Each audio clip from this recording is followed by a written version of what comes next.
I welcome as a guest of honor Professor Chintamani Mahapatra, Rector, Jawaharlal Nehru University. I also welcome Professor Dipendra Das, Dean, School of Social Sciences as our chair. And I also welcome Professor Narendra Kumar, Chair, Center for Political Studies. Without further ado, I would request Professor Das to chair the session. Okay, good morning to everybody again, and it's a really great day. We are passing through several difficulties, particularly our normal activities are hampered through this COVID pandemic, but still we are not actually shying away from our academic activities. And as a center for political studies, one of the very important center under School of Social Science, which is celebrating its completion of 50 years. And the way they have designed and celebrating it, it's really fabulous because the conceptualizations of the celebration is very important, and they have thought of that the founding members of the center, they had given certain thrust and identified certain frontiers which are to be taken up as very important pillars in terms of academic deliberations, research, and giving a certain insight and directions towards the studies of political sciences in the country. And many great academicians which have laid down their activities in the Center for Political Science, and they have given a very specific directions. Students have passed out, and they are well established. Many of them are again have come back in our Jawaharlal Nehru University as important faculty members. They are also strengthening the foundations which had been laid down by the former teachers, and they have identified very important aspects actually Indian political sciences need to study. And in these webinars, they have designed several sessions where they have meticulously thought of that how the teachers do have, those who have given and foundations, or the current teachers, those who are continuing those deliberations, and the students, those who are passed out from the centers and not within the university, but also serving in different parts of the country or outside of the country. They are also participating in this seminar, and they are looking back actually how their foundations are giving actually results, and what are the new areas or challenges are to be incorporated within these discussions in terms of getting further strengthening of their discourse. And the whole seminar is really designed the way I have seen that concept note they have prepared. It will be very fruitful, and I am happy that they have the courage to take it up even with so many difficulties. Particularly, I like to mention here that Center for Political Studies in our social science, the way they have addressed the issues of the students during the difficult times of pandemic, it is commendable. And it is one of the center, though there are, because in the conceptual note I had seen that they are also discussing about the contestations of different ideas or different thought. So obviously contestations should be there, and maintaining the contestations, they have always kept the interest of the students, particularly towards the academic part, and never they have compromised. And I don't have any hesitations that the way they have participated in the CSR or Board of Studies and completed their teaching, learning, and evaluations, addressing to the interest of the students, it is really commendable. And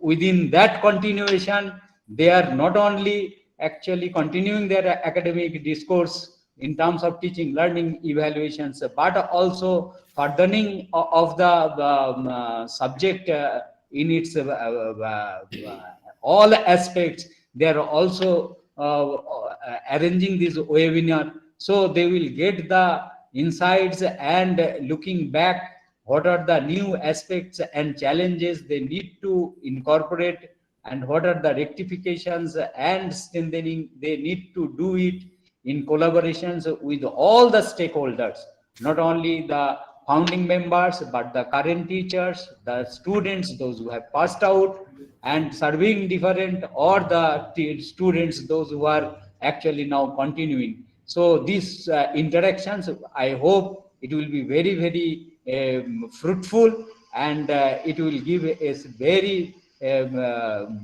specific, fruitful directions towards the improvement of the center, and not only enriching the political studies in JNU, but also in the country and to the globe. I hope it will help like this.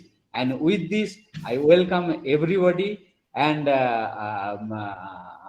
I give the further actually space for the discussions which have been laid down in the inauguration session. Thank you to all. Thank you very much, sir. Thanks for your kind words. A very good morning to all of you. On behalf of the Center for Political Studies, School of Social Sciences, Jawaharlal Nehru University, New Delhi, I, as chairperson of the center, warmly welcome all of you to this important event to commemorate CPS at 50. The guest of honor, Professor Chintamani Mahapatra, Rector JNU, the chair for the session, Professor Dipendra Nath, Dean, School of Social Sciences, JNU, the chairs and speakers of the inaugural webinar, the former faculty members of CPS, Professors Kuldeep Mathur, Ashwini Kumar Ray, Rajeev Bhargava, SN Jha, Imtiaz Ahmed, Sudipto Kaviraj, Rakesh Gupta, Balveer Arora, Sudha Pai, Joya Hassan, Valerian Rodriguez, Gopal Guru, Gurpreet Mahajan, Neera Gopal Jayal, Vishnu Mahapatra, Rahul Mukherjee, A. Gajendran, the CPS alumni in different spheres of life and in different continents, the colleagues from other centers, my own colleagues from CPS, the students from other centers and CPS, ladies and gentlemen. Many thanks for being part of this significant event to mark 50 years of teaching and research at CPS. I feel enormously honored to be part of the center at this juncture. I was a research scholar when the center marked its 25 years, and today happen to be the chairperson of the center. That makes me nostalgic and also gives me immense pleasure with a sense of responsibility to carry forward the remarkable legacy of founding members in the changing local, national, and global context. The Center for Political Studies was established in August 1971. It is one of the flagship centers of study at the Jawaharlal Nehru University in terms of the university's huge reputation in social sciences.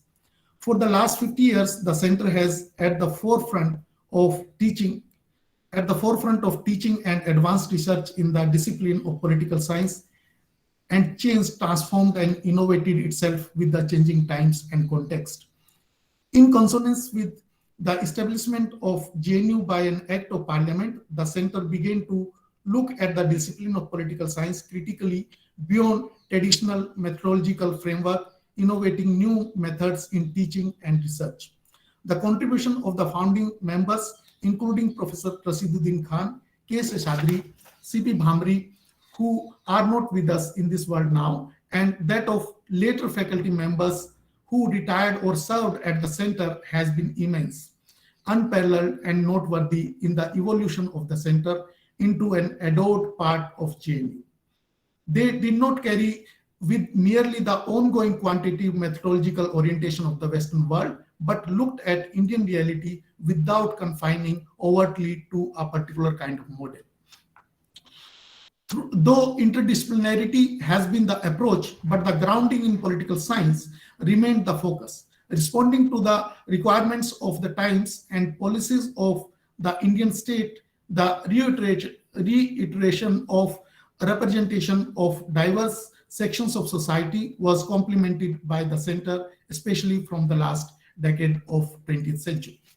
The core courses that the center offers to its students seek to capture the major streams of the discipline. In addition, the numerous optional courses cater to the specializations of faculty members, especially as these respond to ever-changing concerns of the political. The courses have been revised from time to time, and a revision is underway as per the emerging areas of concern in the 50th year as well. The Center for Political Studies can count as past and current faculty members, some of them most eminent and distinguished scholars, internationally recognized and respected for the quality and consistency of their academic output. Many of them have not remained confined to the so-called cloistered confines of the academy, and through their constant engagement with larger audience in the popular press and media have assumed the critical role of public intellectuals, thereby extending their scholarship far beyond learned journals and discussion in academic seminar rooms. There is also the remarkable contribution of CPS alumni in numerous realms such as academia, government, journalism, the social sector, etc., that continuously adds to the profile and standing of the CPS. As every year, numerous students graduate and take up larger responsibility in their respective fields of endeavor, it would take a long time to even begin listing some of the many distinguished names who count themselves as former students. The center is well known for its strengths in Western political thought, offering courses ranging from early Greek philosophy to later continental philosophy, normative theory, feminism, Marxism, and post-structural thought. Over the years, the center has established itself as the leading academic department for teaching and research in Indian politics. The bedrock for this lies on the numerous core and optional courses that have been offered over the years by current and former members of the CPS faculty. Center offers papers dedicated to the field of comparative politics and international relations. The objectives of these courses are to make students familiar with various political processes emerging in other parts of the world. There is a wide gamut of compulsory and optional MA and PhD courses offered in these and allied streams. The center's faculty enjoys internationally renowned contribution to issues of multiculturalism, social justice, secularism, democratic theory, and populism. The center remains one of the largest centers in School of Social Sciences and also in JNU. Presently, the center has 18 faculty members at different levels, 6 professors, 4 associate professors, and 8 assistant professors. There are around 300 MA, MPhil, and PhD students who have been, who are still with us. The popularity of the center can be understood with the data that out of around total 4,500 PhD candidates qualifying in their written exam in the current year, more than 1,000 were in the CPS only. The center produced 52 PhDs in the first 25 years, and some of you are here on this occasion from those. In the last decade only, it has gone up to 135 in number and more than 300 MPhils. The students of master's level, apart from lectures, are given assignments and presentations and encouraged to understand the political events with different perspectives for a complete comprehension. For research, the students' interests are taken to be seriously and diligently with multi-level intense exercise of 2 years to finalize their topics of research with collective encouragement of the faculty. The faculty's expertise and students' interests become crucial and decisive in this regard. Faculty members have been inclusive in their approach, looking at the social background of the students awarded MPhil PhDs, some of the faculty members probably made and make conscious efforts in this regard.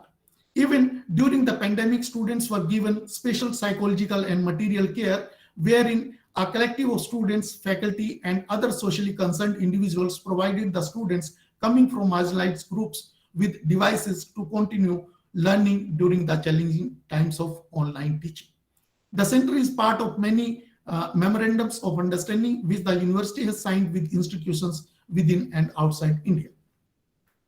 CPS has a long-term engagement with the Nirman Foundation. Since 2006, eminent political theorist Professor Lord Bhikkhu Parekh has created a generous lifetime endowment fund for the center.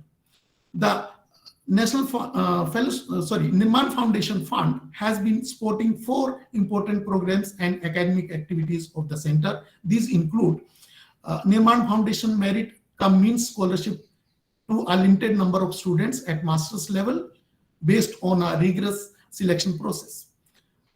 Nirman Foundation Annual Lecture by a distinguished and renowned scholar. Number 2, Research Methodology Workshop for research students of the center. Number 3, and number 4, Workshop Roundtable for the center's faculty. Over the years, the scholarship program of the Nirman Foundation has helped a large number of students to pursue and complete their MA program successfully. Many of them went to pursue their doctoral studies in prestigious institutions in India and abroad. As no human being or institution is perfect, so there might have been limitations for the center, but need not to be taken as weakness. As a center wherein teaching is a major component and takes a lot of time and energy of the faculty, so center would like to focus a little more on the research component as well as with the teaching new and emerging aspects of human, social, and institutional lives. This signpost affords a good opportunity to understand the slow, gradual, and persistent development of CPS into its current form. It also forces us to think ahead in terms of concerns that current faculty members, especially the younger ones, will carry forward in the decades ahead, as they contend with the many issues with their training in the discipline that will also give rise to greater advances in the discipline as well. There are broadly 4 directions that the center wants to pursue in terms of its future vision. The first direction in which the center wants to encourage its faculty and students is to create new synergies between these different streams of the discipline so that fresh empirical studies can generate new theoretical formulations that are in turn able to speak to other contexts without losing focus on the specifics. Secondly, there are of late new possibilities of doing cutting-edge collaborative works that use insights, methods, and formulations across several disciplines in ways that are seen as transdisciplinary. Some of them undertaken by our faculty members. The third direction is seen in terms of creating wider intellectual networks at home and abroad, nursing possibilities of research, collaboration, and intellectual exchanges with interested institutions. Fourthly, there are certain new epistemological horizons like that of climate change, ecology, and non-human life that seem to impact the fundamentals of the way we understand the sense of political and the ramifications of social justice. The center would like to intellectually invest and engage in scholarship addressing these shifts in thought in the broad spectrum of social sciences. Celebrating CPS at 50 would be a year-long activity organized around 3 conceptual grids and moments: foundations, frontiers, and futures. The first of these activities is the present 2-day inaugural webinar on the theme Commemorating CPS at 50, Foundations and Frontiers in Political Science. The sessions in the webinar are anchored in the various branches that conventionally constitute the discipline of political science. The presentations in the sessions are by retired faculty of CPS who had laid down the foundations or carried those in the initial years. Thus, each session is having two retired faculty members to map the distinctiveness that CPS brought to the discipline, the manner in which concepts were thought are new, and how these found reflection in their own teaching and research. Another CPS scholar, not a CPS faculty, but someone who has branched out and contributed, accompanies the retired faculty members to the discipline by opening up new frontiers for the discipline. The session would be chaired by a scholar in the field from outside CPS, from departments of political science in universities, which have prior or concurrent histories of working in and with the discipline. The valedictory session has two reputed scholars in the discipline who have been associated with the academic journey of CPS, but not directly part of it. The webinar has 5 sessions on Indian politics, Indian political thought, political theory, and philosophy, political institutions and processes, and finally, development and public policy. Deliberations in the session would occur around the discipline's connecting threads, the key concepts that constituted the founding ideas of the discipline, the contestations around these ideas, the sources from which they acquire validation, the Indian context that give them distinctive forms, meanings, and usages, the interactions between the particular and the journal, and the global contexts. It is hoped that the webinar would offer the space for revisiting and re-articulating some of these concerns.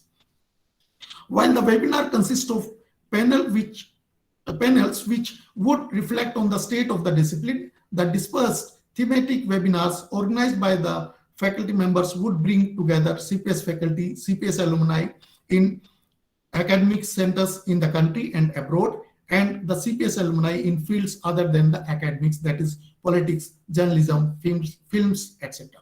The idea is to set up a conversation so that the frontiers of the discipline may be seen as mutating and methodological preamble. The purpose of the discussions is to look at political science as a discipline that has its specificity but also exists in a changing fields of ideas and practices that are constantly contributing to and presenting challenges to how we understand politics. Thank you very much for your kind attention. Thank you.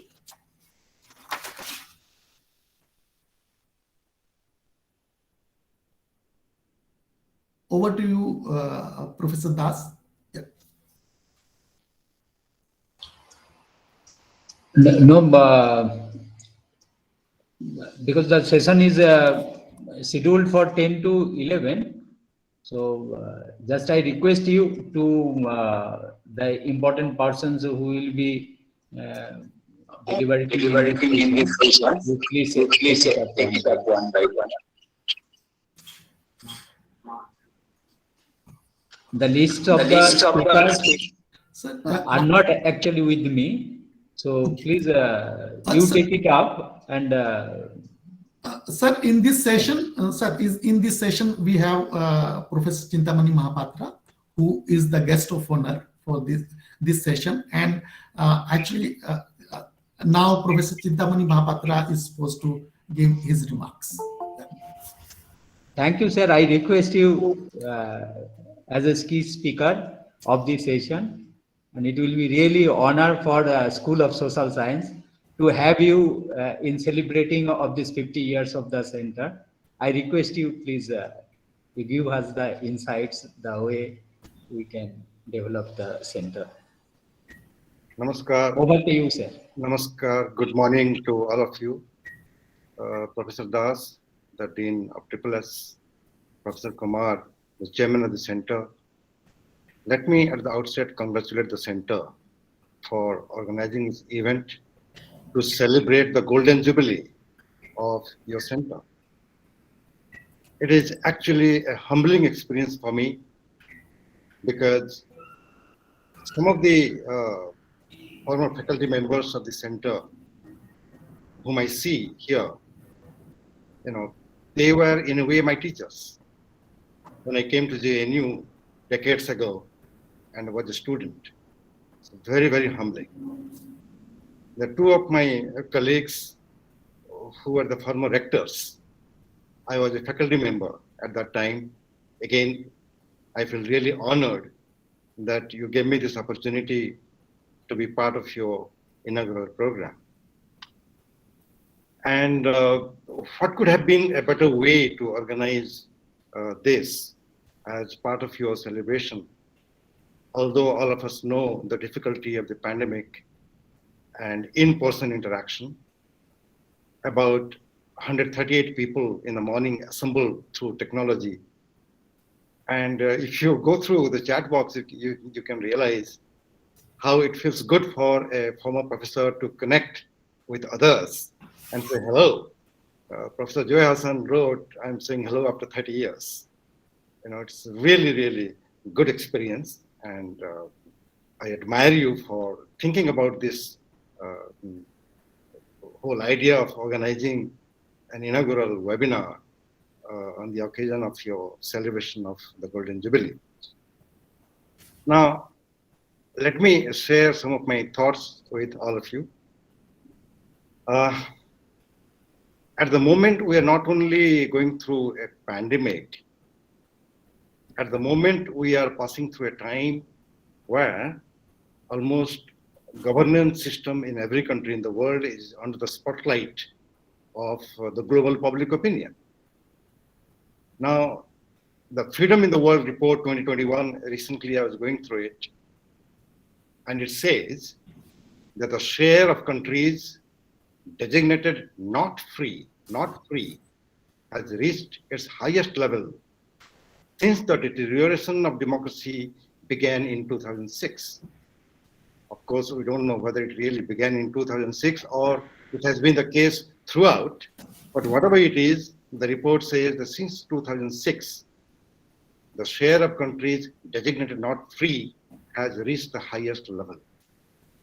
And then there is a decline in political rights and civil liberties of the people, and all these countries outnumber the gains by the largest margin recorded during 15 years period. Now, this is the Freedom in the World Report 2021. But about a couple of weeks ago, the New York Times wrote that the United States and its allies accounted for a significantly outsized share of global democratic backsliding in the last decade. Now, the United States, which is known as one of the oldest democracies, and a country which apparently professes to promote democracy around the world, you know, the newspaper of that particular country is saying this. And what is of more concern is American allies remain, on average, more democratic than the rest of the world. However, nearly all of them have suffered a degree of democratic erosion at least since 2010. That means the core elements like election fairness, judicial independence have weakened in all these countries. Democracy is under challenge because of corruption, because of antisocial elements, terrorism, and more importantly, growing inequalities within countries and between countries. In fact, when we teach politics or political science or political processes in different countries, if you go beyond the countries and see the world, unfortunately, global order is highly undemocratic. Even the United Nations organization is not a democratic institution. Everybody knows about it. You have the Security Council, you have the General Assembly. In principle, UNO is based on sovereign equality of nations. But it is the Security Council which calls the shot, and not the UN General Assembly, where every country in the world, small and big, poor and rich, are members of that body. Even regional organizations, military or economic or political, they don't have any democracy. Look at NATO, for example. Who dominates which members? Look at even the European Union. Are all the members of the European Union, forget about equality, equitable? No.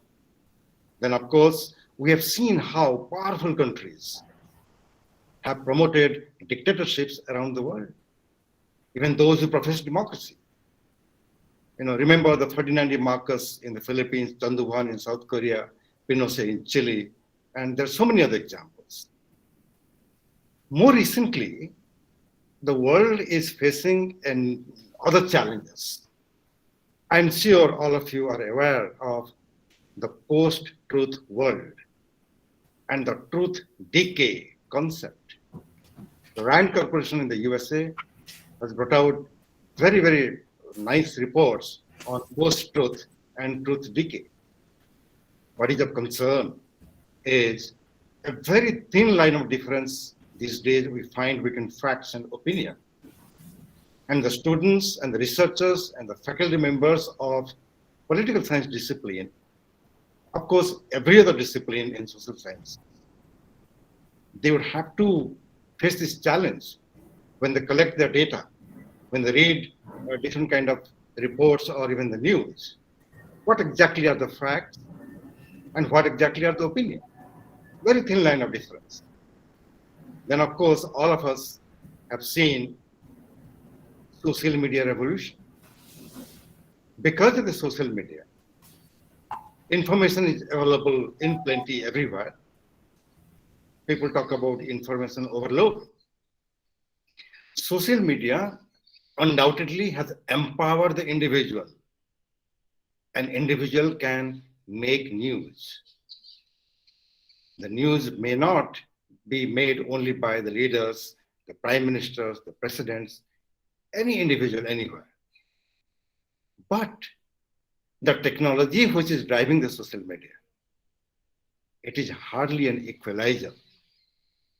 It is one thing to make a news, and it is another thing to claim equality of rights. In fact, the debates are going on now, even in Western democracies. Is democracy the right kind of governance? We all saw what happened on 6th of January in the United States. We know that even Hitler came to power through election. Hamas in Gaza did the same thing. Salvation Army in Algeria did the same thing. Is democracy the right kind of governing system? Let's debate. Now, I had this piece of suggestion to my colleagues and even the students of politics and political science. I know that in the next 2 days, you're going to talk about political theory and political thought and political processes, institutions, etc. No, partly because of the forces of globalization and revolution in information technology, I think it is also time to focus on the external factors which drive domestic politics in many countries, including in powerful countries like the United States. When they complain that the Russian cyber attacks during the election campaign in the US was unfair, uncalled for, and not a good thing for American democracy. But I just give one example. There are so many examples to suggest that in this age of globalization, the concept of even liberty, equality, justice, rights needs some kind of new thinking. We cannot be quoting only the old theories and thoughts. We have to link the beautiful ideas there in political thought to what's happening today and see the changes, if any. As a teacher myself, I know that those who are deeply involved in theories and thought, they rarely bring the subject to the contemporary developments, and vice versa. Those who do empirical research and talk about the current political processes, they're not always basing their analysis on good theories or even ancient political thoughts. The time has come to marry the two. And in this age of interdisciplinary research, when everybody talks about it, think about it. This is food for thought. I'm leaving with you. We talk about political sociology. Should it be only a discipline in sociology department? Or even political science department should have political sociology, political psychology, political geography. Should it be in SIS? Or it should be also in CPS? Those who study political economy in economics departments. Why can't the politics students do research and study on economics of politics? Politics of technology. There's a big debate going on in the United States on politics of science. Now, when I say all this, it looks like I'm making a khichdi out of the whole thing. That's not the issue. The issue is, if knowledge is integrated and different kind of forces influence one another, we should be aware of the limits of interdisciplinarity and multidisciplinarity, because the fundamental subject must be sound and bold, but it is always good to have this kind of exposure to other subjects, other stream, other developments, and link it up. I remember I keep saying this in webinars.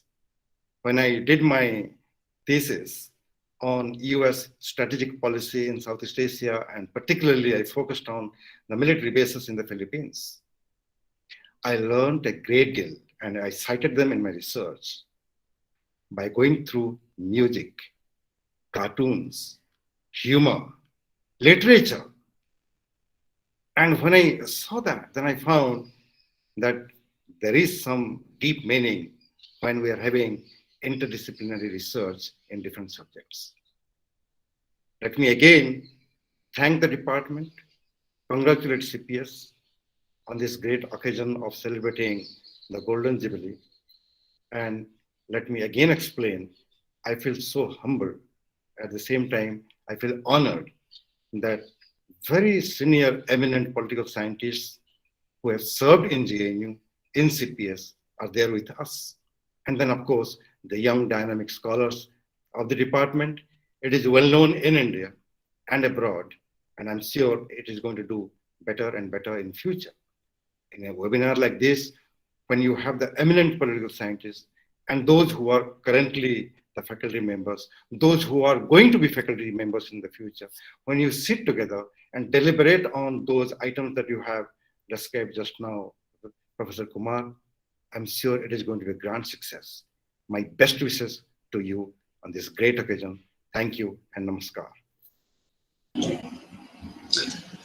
Thank you so much, sir, for your insightful and giving certain directions, also the areas where we need to discuss, and so many stalwart of the Center for Political Studies retired persons are there, and they are still now continuing in their field, though formally they have retired from the center.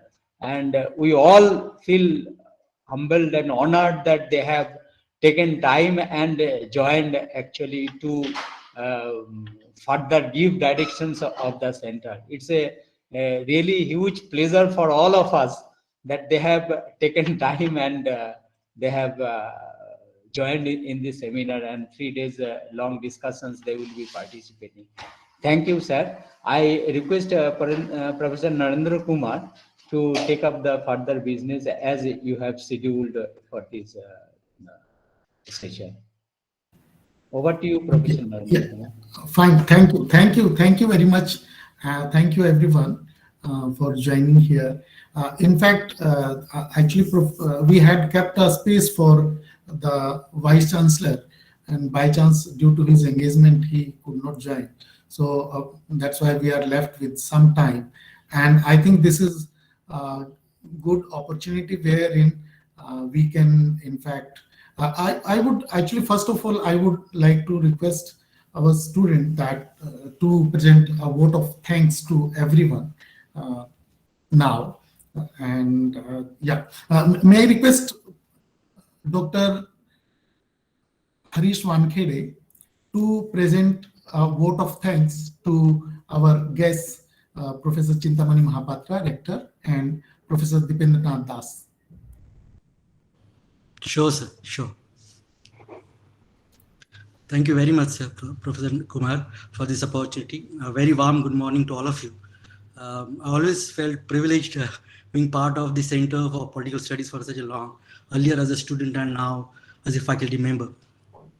Today, when we are commemorating the 50th years of CPS with such important academic event, I feel doubly privileged to be part of such august gathering today of all the social scientists, intellectuals, and philosophers. My heartiest thanks, first of all, to our Dean, School of Social Sciences, Professor Dipendra Nath Das, for chairing the opening session and for his encouraging words. Professor Das is always very supporting towards the CPS. For every academic initiative that we have approached him earlier to, sir has always shown great enthusiasm and has supported the program. Thank you very much, sir.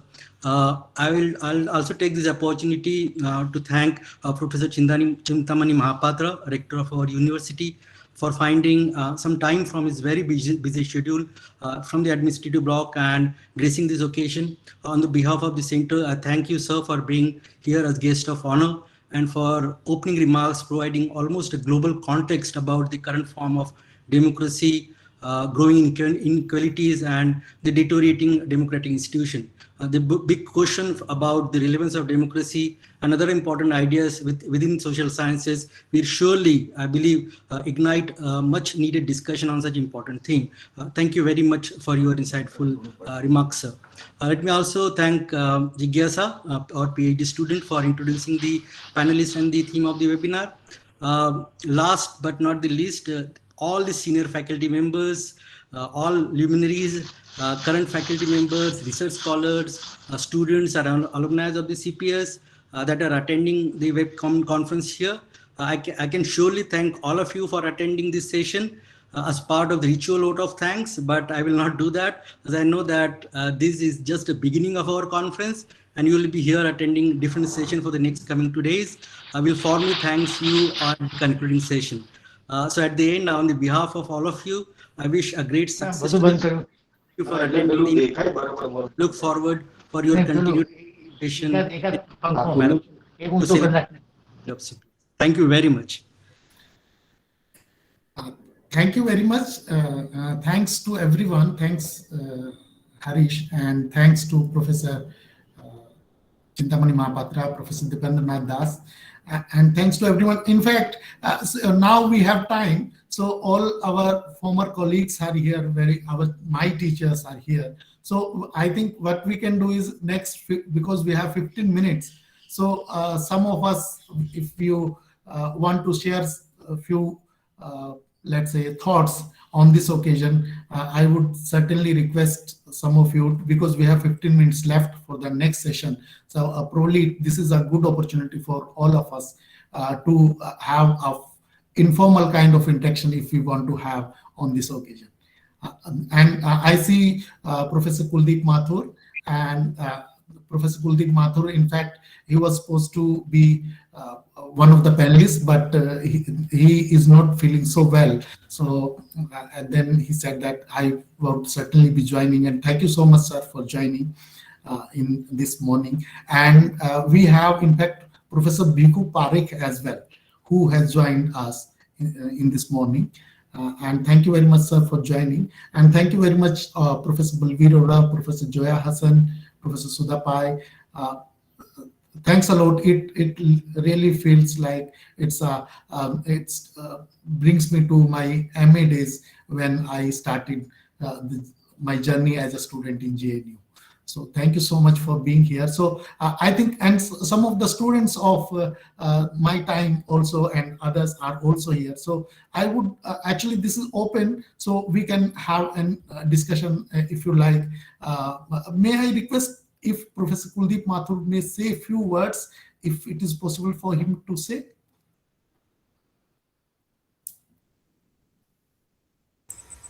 Thank you very much, Narendra.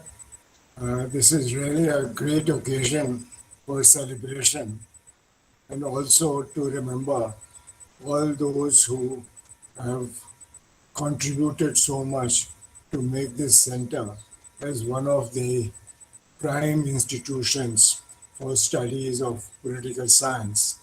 It has over the years developed various themes and developed in a way to keep pace with the major developments that have been happening in society and politics. So I really congratulate everyone who has contributed, and we are very happy to be able to participate today morning. Thank you. Thank you very much, sir. Thank you. Thank you so much. May I now request, because those who probably are not participating in the deliberations, may I request Professor Balveer Arora to say a few words, if you like, please. Thank you, Narendra. Well, I will be speaking tomorrow, but let me say that it's really heartwarming to see, of course, former students, but also former colleagues, Kuldeep, Zoya, Sudha, and it's a wonderful idea. I think the rector, Chintamani Mahapatra, has raised a very important issue of backsliding of democracy, of regression of democracy. And he recalled the 6th of January in the US, the events of 6th of January, as an indication of this regression and backsliding. We also have another 6th, a month earlier, 6th of December, which also showed that democracy is not always living up to the ideals of the Constitution. I'll have occasion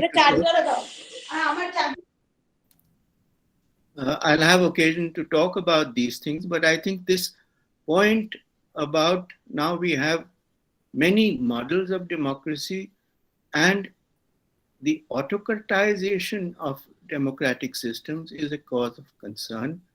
He quoted the Freedom House statistics.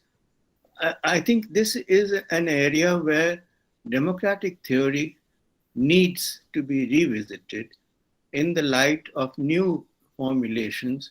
Recently, the Central Policy Committee of the Communist Party of China has come out with a very insightful document about the Chinese model of democracy being put forward as a model to be set compared with the others. So I think that we are in exciting times, we are in interesting times, and thank you for asking me to say a few words in this session. It's been very heartwarming to be with you, and then I'll be participating later on also. Thank you, Narendra. Yeah, thank you very much, sir. Thank you. Yeah, we have Professor Bhiku Parekh as well. Sir, if you would like to say a few words, please.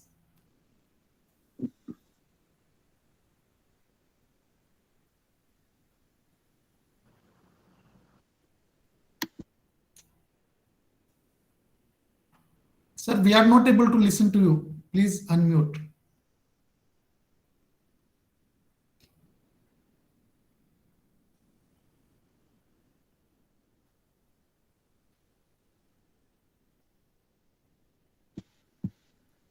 Supriya, can we unmute him from here? So we cannot unmute him from here. I think it'll have to be him to do that. I think he's figuring that out. Yes. Can you hear me now? Yeah, we can hear you. Yes. Yes. Oh, thank you so much. It saves me all the effort. Well, first of all, I'm delighted to be here as almost an insider outsider, and I'm very happy to be listening to the short speeches on the fate of democracy. It's a subject that's going to worry many of us for a very long time, not easily resolved. By changing the definition of democracy really is a cop-out. That means we change the stools simply in order to adjust to the reality. We will have to change the reality itself. which means we'll have to make sure that the people are educated, people are able to participate more effectively. And that sort of attention to the details of a democratic structure is going to be just as important as tinkering with the definition of democracy. It's a long task already underway in many parts of the world, including India, and I hope it results in some sensible ideas. Thank you. Thank you, sir. Thank you. We have Professor Manoranjan Mohanty also here. May I request him to say a few words, please?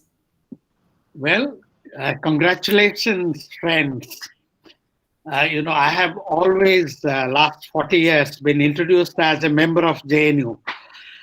Wrongly, of course, but I have enjoyed it. As Biko Parekh said, insider, outsider. No, I really feel as an insider. And I think our greatest common effort has been to define politics, define the political. And all of you and all of us together have continued to define political in a broader and still broader way. Institutions, movements, ideas, culture, and the process, and so on. So I think that that mission continues, and we have made political a path of transformation for for the betterment of the humankind. I think we continue that mission. All the best and many, many congratulations. Thank you, sir. Thank you so much. We have with us Professor Joya Hassan as well. So may I request ma'am to say a few words, please?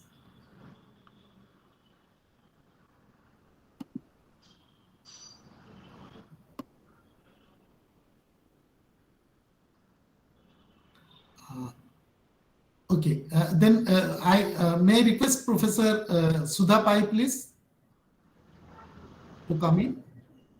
Okay, I can unmute now. Can you hear me now? Yes, we can hear you. Yeah. Okay. Thank you. I mean, I'm delighted to be part of the Golden Jubilee celebrations of CPS. It's really wonderful to be part of this and to be part of a webinar in which colleagues are participating, those with whom one has worked for so long, and also, of course, many, many students that one has taught. So it's really, I mean, I think it's so wonderful that CPS decided to celebrate 50 years. And like Balbir, I think I was quite taken by the rector, Professor Chintamani's remarks and intervention. And I think he has, in a very important way, set the context for our discussion, because I was going to talk exactly about the future of democracy. Well, the present as well as the future of democracy. And I think he very rightly pointed out to the backsliding of democracy. Of course, he mentioned America and its allies, and I take it he includes India within America's allies. So therefore, the backsliding is not just in America, but also among its allies, which includes us. So in that sense, I really I found his comments very, very significant and very interesting. And I think, in a sense, that really is the challenge that we are facing. And that is what I hope that the Center for Political Studies is also rising to this challenge of trying to understand the transformations in our society and how that is impacting democracy. Because while it is very well to be discussing the issues that were outlined, but perhaps the most important concern is really the shape or the reshaping of democracy that is taking place as we speak. And as political scientists, I think it is really our responsibility to be concerned with that and to examine it, to interrogate it, and to, in a certain sense, chart out what are the possibilities and what are the ways in which we can, as it were, recover democracy. But I shall say I should talk about some of this briefly this afternoon, but let me once again congratulate the center very, very warmly, and the chairperson of the center and the faculty of the center for organizing this splendid event. Thank you. Thank you so much, ma'am. Thank you very much. Professor Sudha Pai, please.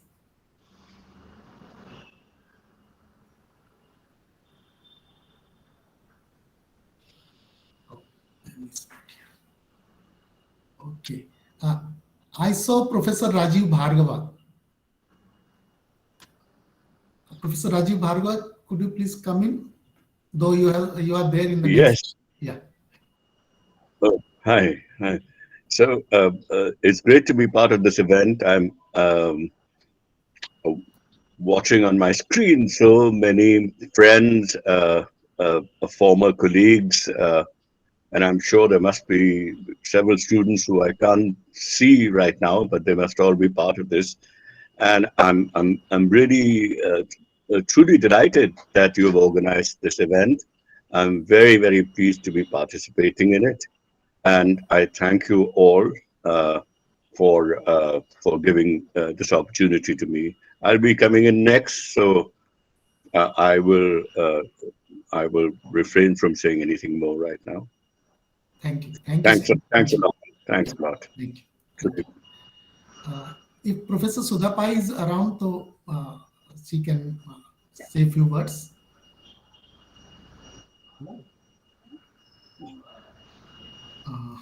I think she's okay. She's there, Narendra. She's trying to unmute herself, I think. Oh, I see. Yeah. Oh, we can't unmute from here. That's the problem. Okay. Because I don't see. Good morning to all my friends. I'm sorry it took me a minute to unmute because of some problem, but it is great to see all my old colleagues and the fact that many students are present. I think this is a great occasion that CPS is celebrating 50 years of its existence, and I look forward to listening to all my colleagues and others, invited guests and so on. And I'm sure this is going to be an occasion for great reflection on not just democracy, but many other aspects, democracy being, the tone which seems to have been set first thing in the morning, as I mentioned. But CPS has expanded into many, many areas over the years. It has been a center that has constantly reinvented itself, brought in new teaching, opened up new kinds of areas, and I'm sure that will continue. And that is true both in political theory, as well as Indian politics, as well as many other newer areas, including the developing world and so on. So I'm sure we are going to have 2 days of very important deliberations. And I would like to thank the present faculty, Narendra and others, for organizing this. I think it's a great occasion, and I'm sure we are all going to enjoy this very much. Thank you. Thank you very much, ma'am. Thank you. Yeah. I see Professor Gopal Guru, if he could say something, and then we'll begin the next session. Professor Guru, please.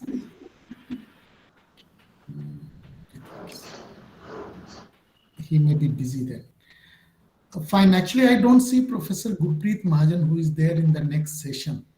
So I was just wondering that can we start the next session?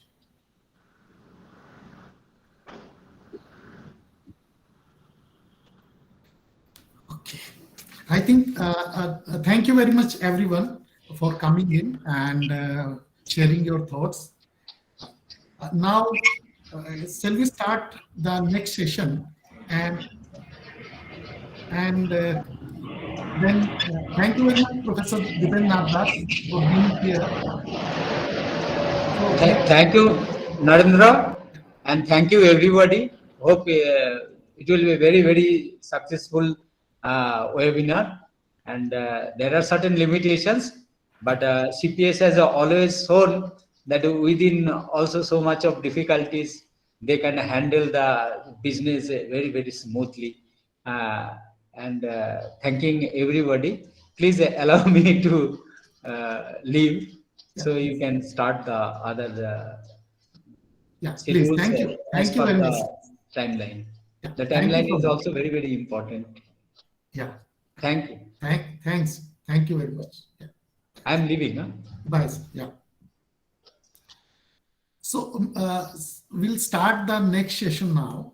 And may I request Dr. Amir Ali to come in and Dr.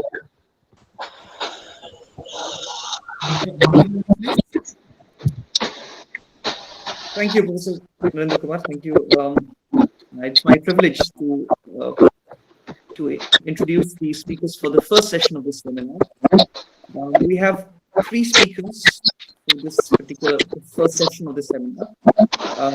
Professor Mahajan will be our first speaker. She's that as professor at the Center for Political Studies. She also served as the chairperson of the Center for Philosophy, which was set up when it was set up. Professor Mahajan, in her numerous writings, has focused on issues of difference, discrimination, equality, secularism, and civil society in a comparative framework with the particularity of the Indian experience uppermost in the writings. Her books include Explanation and Understanding in the Human Sciences, Identities and Rights, Aspects of Liberal Democracy in India, and India, Political Ideas and the Making of a Democratic Discourse. Our second speaker for this panel is Professor Rajeev Bhargava. He is the director of the Parekh Institute of Indian Thought at the Center for the Study of Developing Societies, New Delhi. He was head of the Department of Political Science at the University of Delhi. He is best known for his numerous writings on secularism, and I'm sure that we will get to hear many things from him. He has also held visiting fellowships at some of the most prestigious universities in the world, such as Harvard University, the University of Bristol, the Institute of Advanced Studies in Jerusalem, the Institute of Human Sciences in Vienna. He is an honorary fellow at Balliol College, Oxford. Our third speaker in the panel is Professor Aditya Nigam, who is professor at the Center for the Study of Developing Societies. His books include The Insurrection of Little Selves, The Crisis of Secular Nationalism in India. More recently, he's written Decolonizing Theory, Thinking Across Traditions. Professor Nigam's interest is in theorizing the contemporary experience of politics and democracy in the non-West, with the non-West interestingly understood as a site of theorization rather than a mere testing ground of prevailing theories. The chair for our session is Professor Neera Chandhoke. She's a distinguished fellow at the Center for Equity Studies in New Delhi. She was professor of political science at the University of Delhi. Her books include State and Civil Society, Explorations in Political Theory, Beyond Secularism, The Rights of Religious Minorities, and The Conceits of Civil Society. More recently, she's written Rethinking Pluralism, Tolerance, Secularism, Tolerance, Anxieties of Coexistence. Her forthcoming work is titled Violence in Our Bones. So with that brief introduction, I hand over the proceedings to Professor Chandhoke. Thank you. Hello, everybody. And thank you, Narendra, for inviting me to be part of this very, very interesting, which promises to be a very interesting meet. Someone once, a historian friend once mentioned to me that if in the 1980s, literature and history went through a revolution academically, 1990s was the decade of political science and particularly of political theory. And a number of very, very distinguished publications, very well-known and very noted publications came out from the CPS. And we have the authors of these publications here today. So I'm going to be merely a timekeeper. I don't want to take time away from my distinguished colleagues who have probably more to say than I have. So may we begin? May I invite Professor Gurpreet Mahajan to make her presentation? I think we can take 15 to 20 minutes each and then have half an hour for discussion. So 15, maybe ideally 15 minutes. Gurpreet? Sorry, ma'am. Actually, I just talked to her. She's not here right now. She'll be joining. So I think in the meantime, we start with Rajeev. Rajeev, welcome. Could you like to begin your presentation? Thank you. Thank you, Neera. Thank you, Narendra. Thank you, the rest of the faculty. And thank you all who are present here. I will focus on the first decade of my teaching at the center, and the subsequent decade. I joined the center in August 1980. So I was there through the 80s and through the 90s. So I'll focus on these 2 decades. But I'd like to start with the 80s. I've been asked to speak on CPS's contribution to political theory and philosophy, my contribution to this discipline, and my intellectual journey as it has been shaped by CPS. I think I will not talk about the second. I will just focus on CPS's contribution and how it has shaped my own intellectual journey.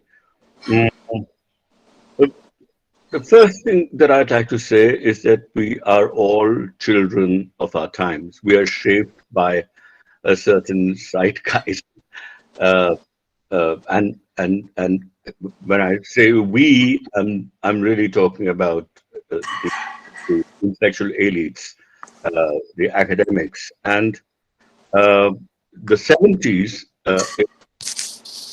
Older colleagues and friends will remember this, but maybe the students are not aware of this. The 70s was a period when academic Marxism, or Western Marxism, swept the universities. When that happened in India too, the books that were read by communists and Marxists before the 70s, in the 60s, were produced by progress publishers, published by the Soviet Union, published in the Soviet Union, and we read largely those books. But all that changed.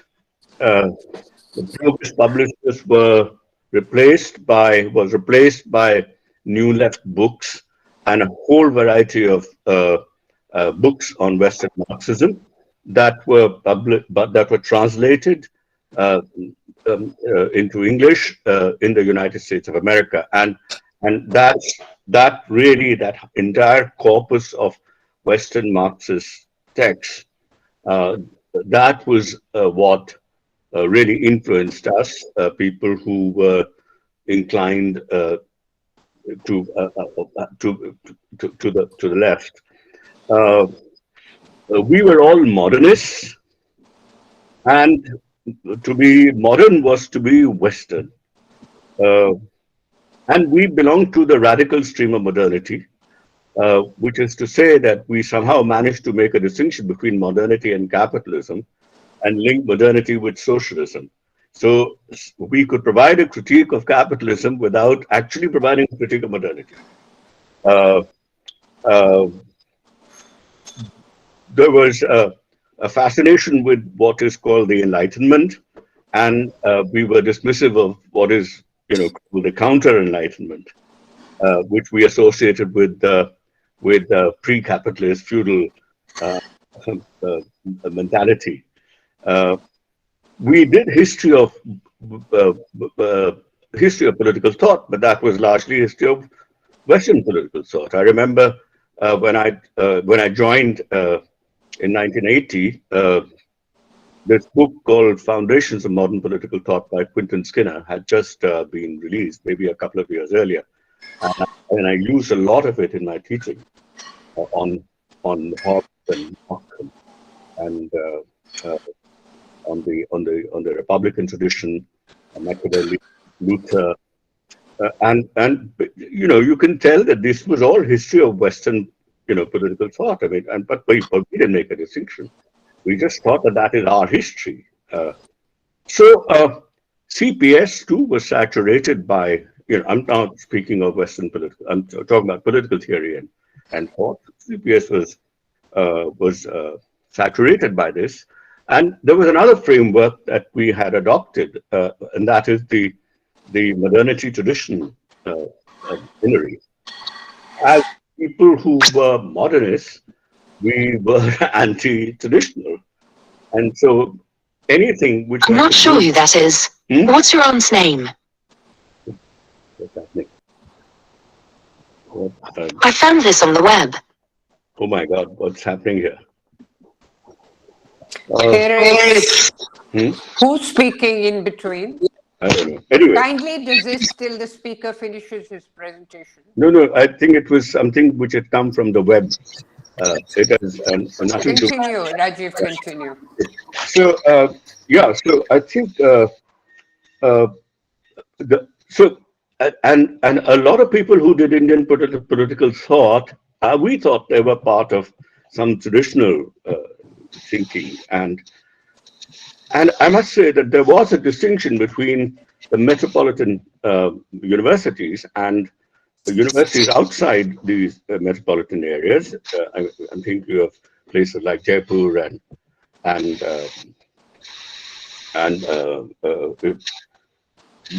universities in South India. I think in those universities there was some sort of decent work going on. There was Krishna, who had written on political theory. There was a figure called G.C. Pandey, who had written on ancient Indian thought. There was V.R. Mehta. There was Thomas Pantham. They were working on Indian political thought, but somehow they didn't seem to us to be as important as, Western political theories. There was also thought being produced in other departments, particularly Indian sociology. I mean, there was a lot of interesting thinking that was going on India in the departments of sociology and anthropology, particularly in the University of Delhi. There was, a good deal of ancient Indian history in JNU, and also interesting issues in the so-called medieval period. That medieval Indian history was also around, but for some reason we didn't we didn't relate to them. As I said, we were children of our times, and this is part of how we thought. So I think that there was very little contribution that we could have made to Western political theory.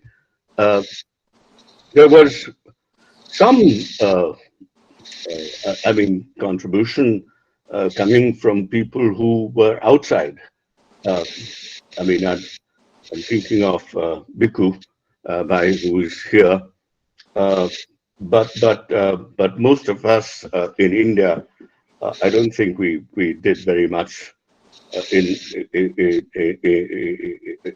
terms of contributing some original thinking to the development of political theory at that time. And if you think of political theory into three categories: the contemplative, the normative, and the explanatory, and maybe the fourth, a conceptual. I think our focus was on, at best, explanatory political theory. There was very little contemplative theory. There was no normative theory at all, and there was no conceptual work. So the normative and the conceptual were completely kind of ignored by us.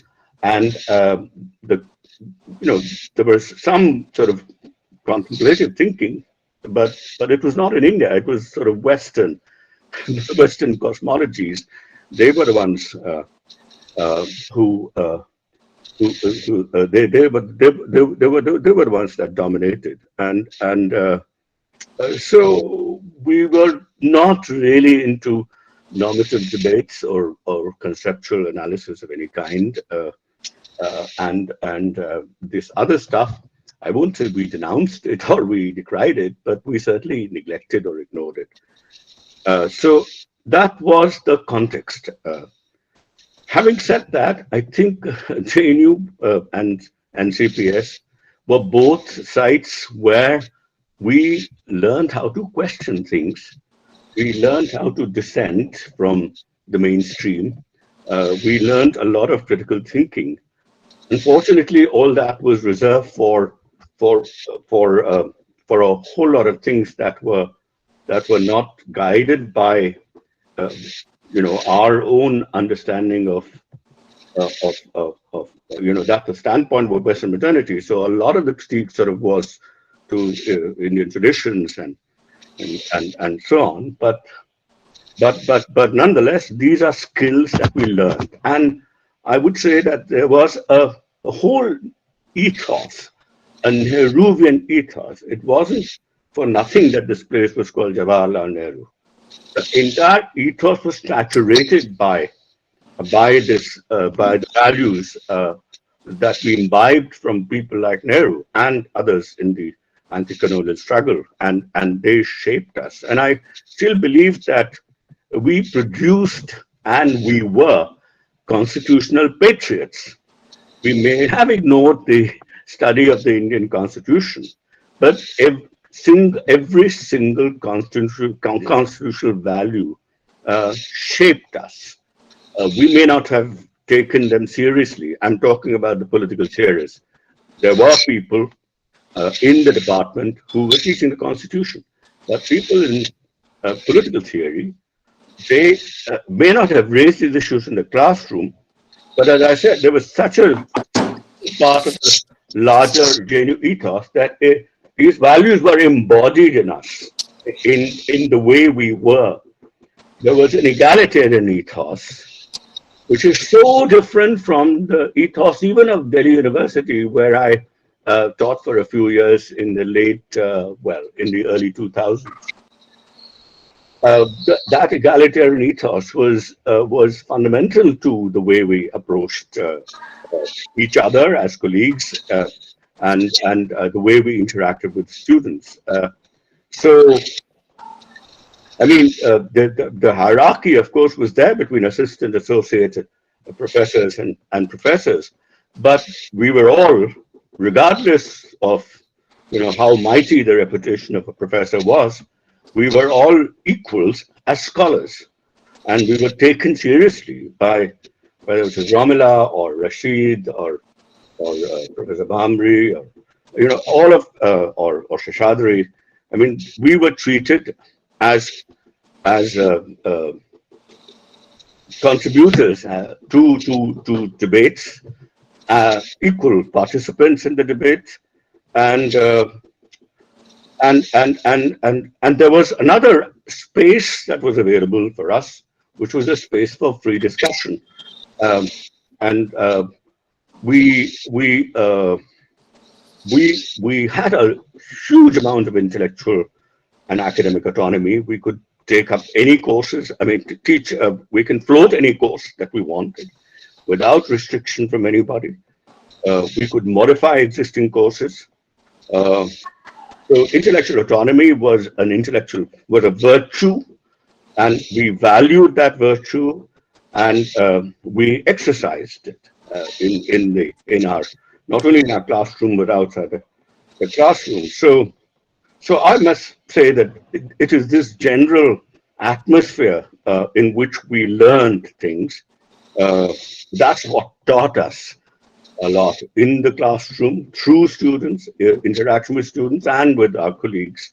And it shaped how we, so it's the way we thought that we learned from JNU in the 80s, and what we thought about, I thought was significant. And this is something that is, of course, we can say only in hindsight, retrospectively, but I don't think we could say that with any confidence that we were making a original contribution. Of course, soon after, as I said, in the late 80s, things began to change, and certainly they changed by the early 90s.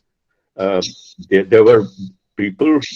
I think Barthel's book had appeared on national discourse. Bhikubai had, I mean, he was not in Delhi or India, so, but still he had written this book on Gandhi. I think it was in the late 80s. And very soon thereafter, Sudipto's work on Bankim had appeared. And these are kind of, I would say, early people who had thought beyond the Western political theory that we were all sort of into. But as I will go back to that Nehruvian ethos, I hope I haven't taken, have I already spent my 15 minutes, or can I speak for another 15 minutes, 5 minutes or so? Narendra, sorry, Neera, is it all right if I speak for another 5 minutes? Oh, all right, I'll just carry on. So, so I think it's the outside JNU and within JNU, as I said, we were constitutional patriots, and we began to learn how to value certain things, the significance of certain values. For example, in 1989, there was the murder of Safdar Hashmi, and that shook a lot of people, both inside the university and outside the university. And there was the whole issue of freedom of expression. I remember, soon afterward, Mushir Hassan was beaten up in Jamia, and both these issues made us realize the great importance of a classical liberal value, which is not really only a liberal value, which is a democratic value and a value that we would treasure in any form, any society, freedom of expression. We also began to learn the importance of rule of law, because of all kinds of violations of law taking place, and how important it is to work within that framework. And that sort of brought us to the Constitution. We didn't think that the Constitution was merely a handmaiden of a particular class. We didn't have that reductionist approach. And we began to think of the importance of this very important, significant normative document which we had. And it took us to the greatest debates in normative thinking in India, in modern India, which is the Constituent Assembly debates, and the importance of democracy. I remember, I wrote a piece called "What is Democracy," where I distinguished between a permanent majority and a temporary majority, and how democracy is linked to temporary majorities and not to permanent majorities. These are papers that were not published in an academic journal, but in Frontline or in Seminar, and of course the importance of secularism, and so the initial debates about these issues began in JNU, not outside JNU, and this whole idea that we needed not just an explanation of why we were moving in a certain direction, but a normative defense of some of these very important values. This is something that we began to do in JNU. We didn't have I must say that the tools to defend them, I didn't get from JNU. Even the substance, the structure of the normative and conceptual structure, the finer elements of these structures, I don't think I got straight from anything in JNU. But as I said, the mode of thinking about these issues, the way we approach these issues, and a deep commitment to values of these values, this is what we got from JNU. And in the 90s, of course, you know, I'd end by saying this. In the late 80s, I had introduced, as I said, I mean, this intellectual autonomy was something that we just took for granted. I mean, I don't know how many courses I might have introduced without any discouragement from any of my senior colleagues or from the board of studies, or, you know, any course that I wanted, I could introduce, which is, of course, a great thing about a university. But I began my first, it was, I think, in 1983 or 82 or 83, that I introduced a course called Texts in Political Philosophy, because I found that we couldn't read these texts in large MA classes where there were hundreds of students, but we could do them as we could have a sustained reading of a one text in an optional course. So we began with economic and philosophical manuscripts in 83, but by the late 80s, early 90s, I think we turned to Hind Swaraj and Discovery of India and texts like that. So things changed, and I think they changed for the better. And I think we are reaping the benefits of that now. So I think I'd end here. I've given some kind of an intellectual landscape. I'd say two things. I think we before I make my final remarks, I wish we had learned, as political theorists, we learned from our colleagues in the department who were not doing political theory, ostensibly speaking. They were producing thought, but we didn't engage with them as much. We should have done that. And I think we should have interacted much more. JNU was an interdisciplinary place. There was a lot of interaction between the history department and the sociology department. But I think we could have learned more if we had interacted more seriously with these disciplines, not only in JNU, but outside JNU. But there's a lot that JNU Rajeev, may I intervene? I'm sorry, my power went off. No. There's time. Thank you so much. Thank you, Rajeev. I finished. Now, do we call upon Aditya? Is Gurpreet with us? Narendra? Aditya is here. Yeah, ma'am. So, She's here. Gurpreet is here. Gurpreet, please. I'm sorry, guys. There was a power cut and I was off for about 5 minutes. Oh. Gurpreet, please. Thank you so much. Mahajan. Thank you first for inviting me. I'm delighted to be part of this, what should I say, celebration and reflection on Center for Political Studies. And thinking about it, it's always difficult to see how one can write about or speak about an institutional history. And often the temptation is, and perhaps the beginning is, to think in terms of what individuals who were there or who are there are doing and how they are contributing, in this case, to the field of political thought and theory. But invariably, I think the other more important yardstick is what has been produced through teaching and research within the center, and what people who studied there have done subsequently in various institutions that they have been part of.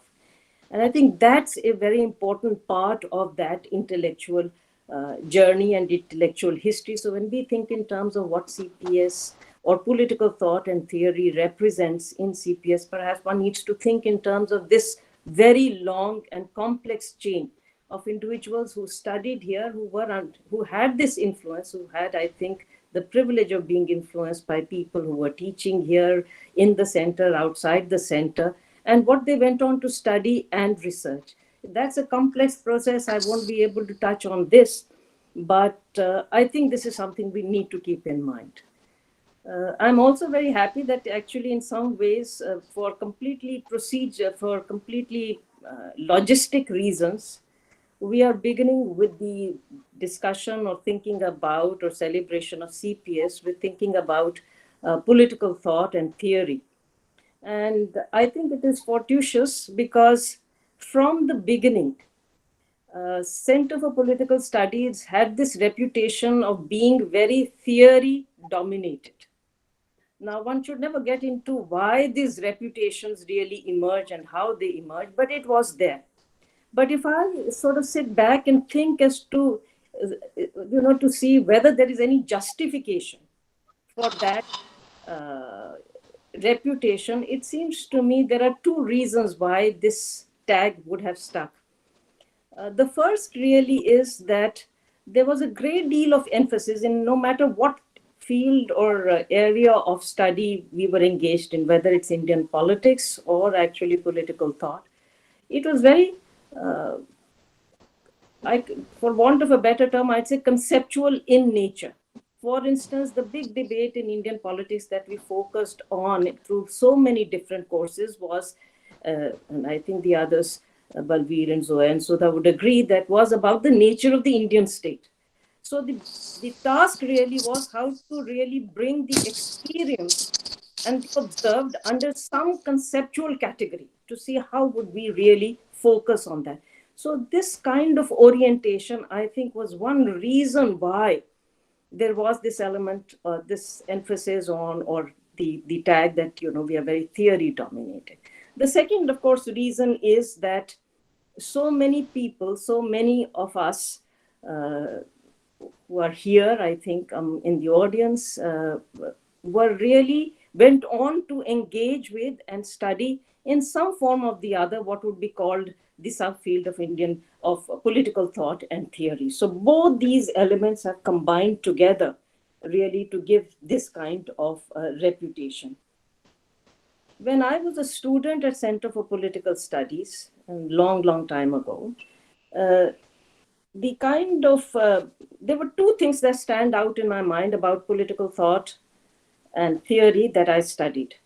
The first is that the orientation to teaching political thought was very different from the contemporary emphasis, for instance, that we have in the center, which I've been party to and which I have also helped or discussed and helped to contribute towards, etc. That is that teaching was dominated by the study of the ideas of great minds. And the focus was on the classical tradition as constituted in the West, from Plato to Marx. That was the kind of thing that we studied by and large. So the focus was on the great, neglected, I think, more contemporary and recent writings in this particular field. The other element is that the emphasis on political thought, and in this case, as I said, Western political thought, meant that the kind of thing we do today, that is study of concepts, rights, liberty, justice, etc., was not the focus of discussion. I think very soon Delhi University made that transition, and they did, with Randhir Singh there and Manoranjan Mahanti and many others, make that transition, and they started talking about concepts. And in the initial days, it was Marxist and liberal conception of rights and so on and so forth. But in JNU, we stayed with the more traditional way of studying political thought, that is to look at the ideas of what were called the great minds over time. And this was a canon that had been constituted.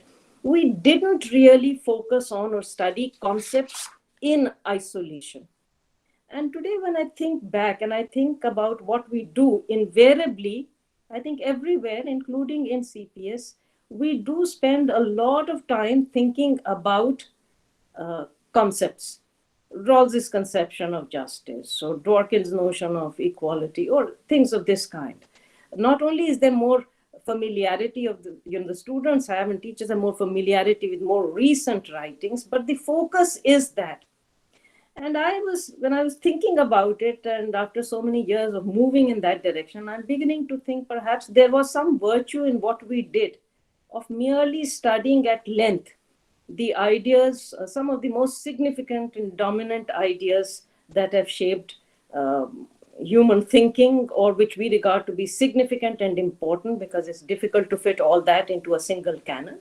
But it is important because this allows you to have an in-depth understanding of how the same concepts were perhaps understood, elaborated by different thinkers, as well as to see why there is a shift from one conceptual category to another. And somehow, in our attempt to break out of the hold of the Western traditional canon of political thought, I think this element has been lost. So we do think in terms of concept, but with perhaps less understanding of how they are related to other elements, other concepts, other ideas that prevail in any given moment in time. So I think that's something that I begin to think about when I think of Indian political thought and theory then and now. The other element that comes to mind is that since the 80s at least, if not the late 70s, by the time I was a student or beginning to think of my MPhil work, etc., there was a big discussion and debate going on in intellectual circles in Delhi and elsewhere in India about the neglect of Indian political thought and theory in general. And Rajeev has also mentioned, Professor Parekh wrote about the poverty of Indian political theory, which triggered a huge debate in India. I must say that in CPS, when I said we've studied the Western canon, there were courses. There was a course in Indian political thought, which was part of a larger understanding of, another paper on India dealing with decolonization and the emergence of independent India. So political thought fitted there. So there was some reference to that particular element there. But even then, the general idea was that Indian political thought and theory was neglected. And the voices which spoke about this and the need for this were much more vocal outside of CPS and JNU. I think this debate didn't have such a strong root, though it doesn't mean that we weren't interested in it. But people who wrote about it in the 80s were those who were located outside of CPS. And paradoxically, by the time we come to the 1990s, it is people in and from CPS who actually contribute to thinking about and writing systematically about some aspect of Indian political reality, in conceptual, reflective, normative ways. And there are many kinds of contributions that come to mind in this regard. So I think this is the strange paradox that even though CPS had this reputation of neglecting this dimension, a major shift came in the study of political thought and theory from individuals who were at some point very closely associated as students, as teachers, with Center for Political Studies.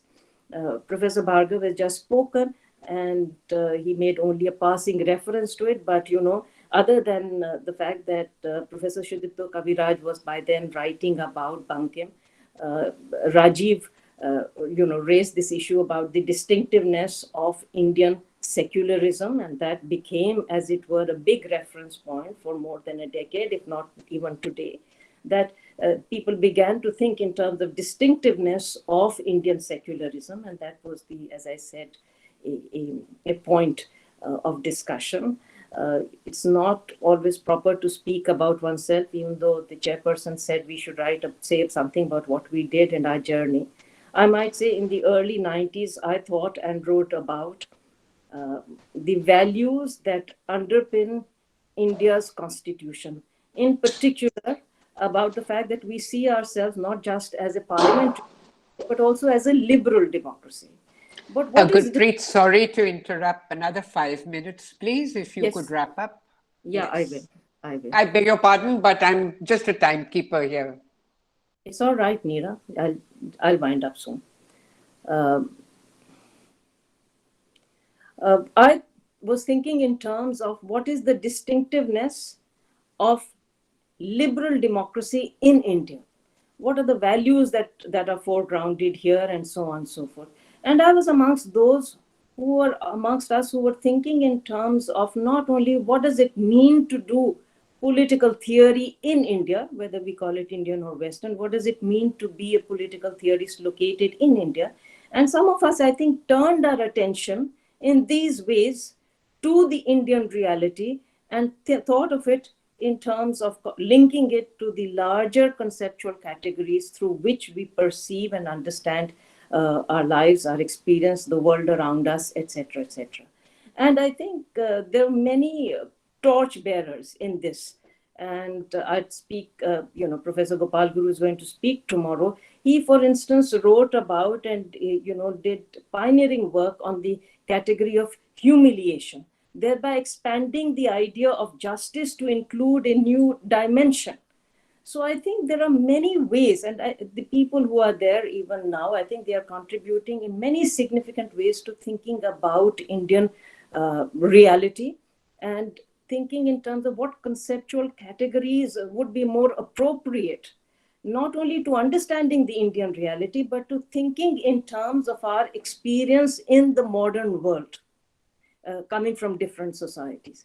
So I think when I think in terms of political thought and theory, these are some of the things that come to my mind in terms of our intellectual trajectory in CPS, around us, and so on and so forth. How much of this thinking came directly from one inspirational source or some or many? I think the point of origin is not so important, but what is more important is what emerges out of that interaction. And I think CPS shaped one to move and think in this direction. And I find, only having retired more recently, that students continue to have, are now at present, the torch bearers of this way of thinking. And I think wherever they are, whatever they study, there is this desire to be reflective, to think in terms of normative categories and how they might apply to the Indian case. And I think that's the great contribution of CPS. And I continue to learn from it. Thank you. Yeah, I'm sorry. I'm sure to get very unpopular for cutting people off, but I do have a responsibility. Aditya Nigam, our eternal critic, very happy to have you on the panel to listen to you. Yeah.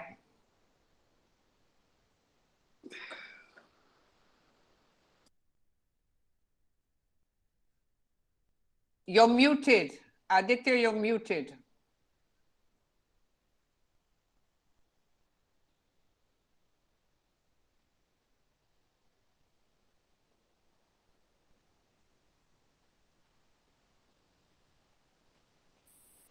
Can't hear you, Aditya. No, he's muted. Just unclick that mic-like thing on the bottom bar.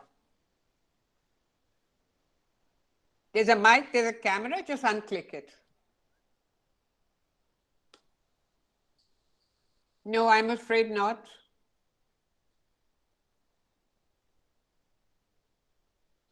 Can someone unclick it from here, from CPS itself? Ma'am, this cannot happen from us. But also, I don't think he's unmuted. There's something wrong with the audio because here it shows that he's unmuted. He's not muted. Oh, then. Okay. So maybe logging back. Hello.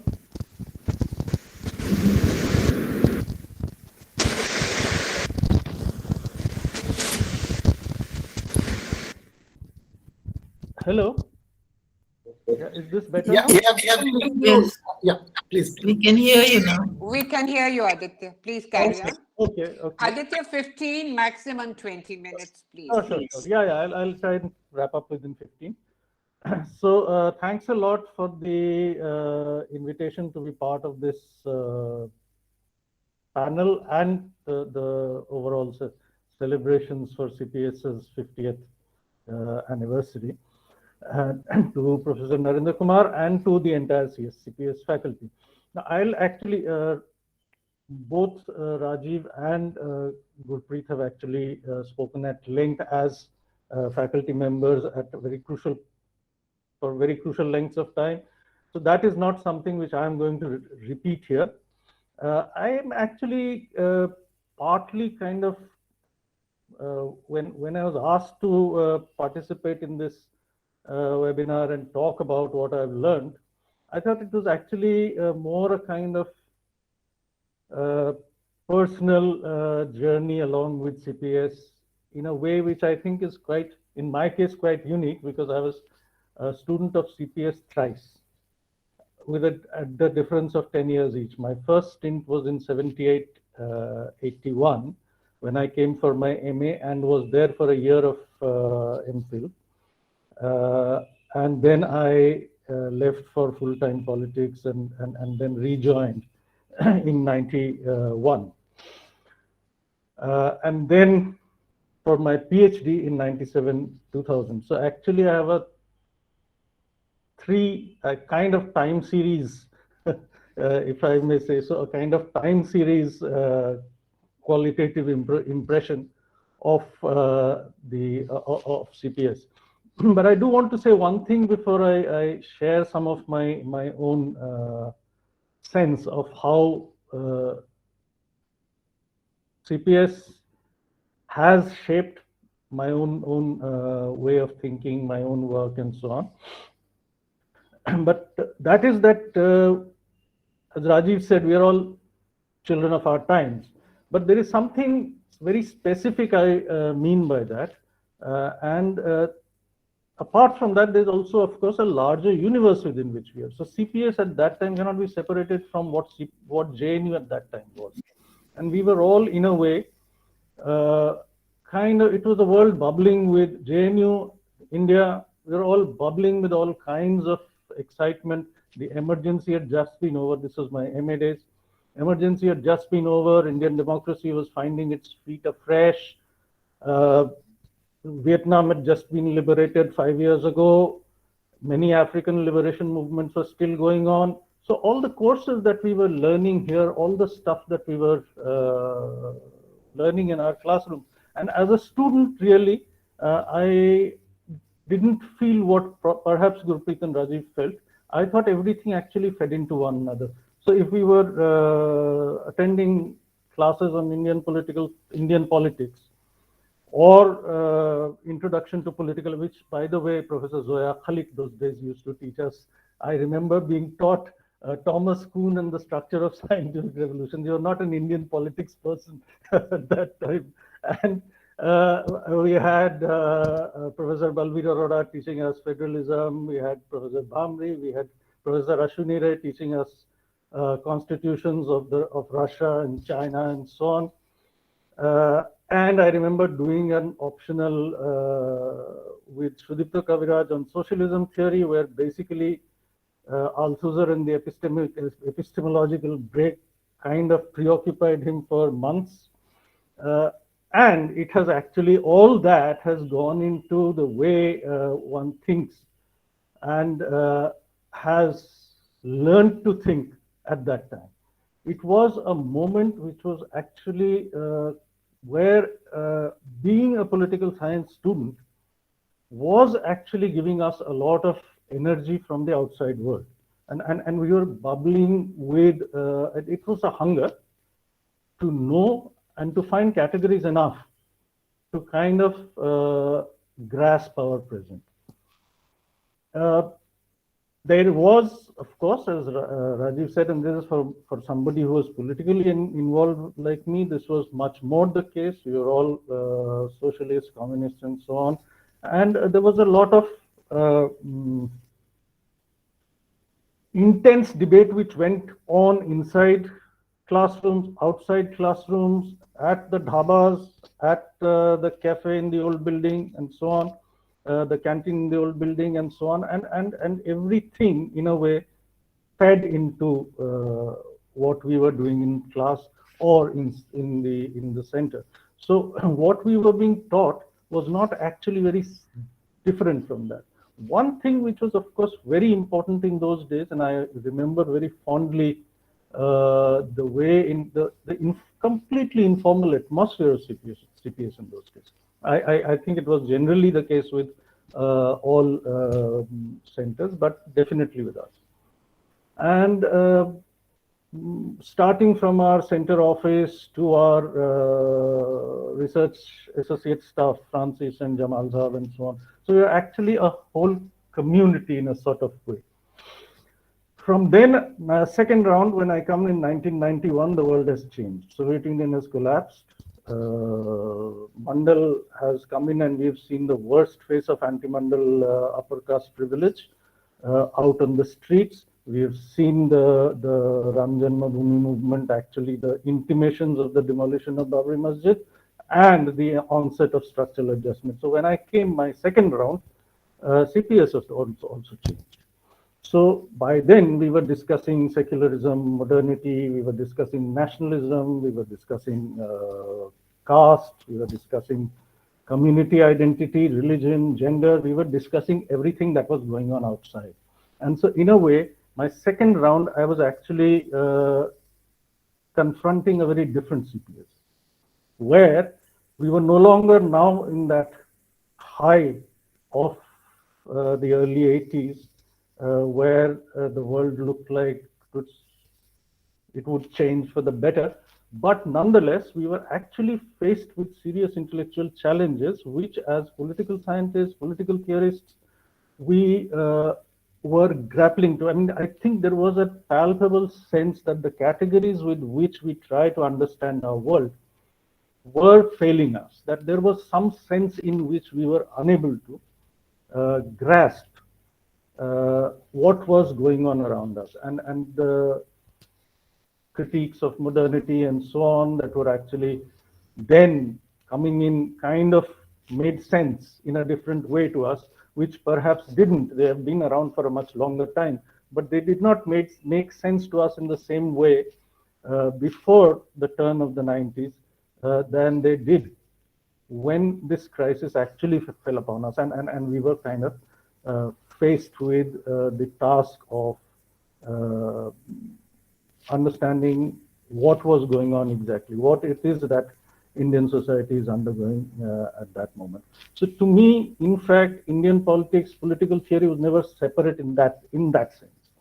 Or even the larger question of socialist theory and normative questions and so on, although I was never ever in that sense into normative theory, but normative questions underlie all the kind of work that we all do. So that was another. How much time, Neera? Another 2-3 minutes or 5 minutes? What? Pardon? You're muted. Sorry. Sorry, 10 minutes more, Aditya. 10 minutes. Okay. So this was, in a way, the second phase, and I think that when I came in at that point, that was my MPhil, and I worked with Rajeev at that point. Sudipto was leaving for SOAS, with whom I had initially been in conversation. So my work at that point, my MPhil dissertation was on Marxism and political power. And in a way, it was also an attempt not just to understand Marxism, the question of political power in relation to Marxism, but also in a way to understand the question of power as such, in a way where this relentless reductionism into class was at that time, it appeared to me, the prime culprit in not allowing us to see newer questions of identity, caste, community, religion, and so on, gender, which were increasingly coming to the fore. And when I come back for my PhD by 1997, 2000, the change has further kind of become entrenched, in the sense that if by the early 90s there were people still doing their dissertations in political thought on, my friend Mohinder Kumar's thesis with Gurpreet was on, I think, Benjamin and Hannah Arendt and so on. But it would be difficult to find towards the end of the 2000s that there would be students who would do a thesis on Foucault or Benjamin or Hannah Arendt or any Western thinker.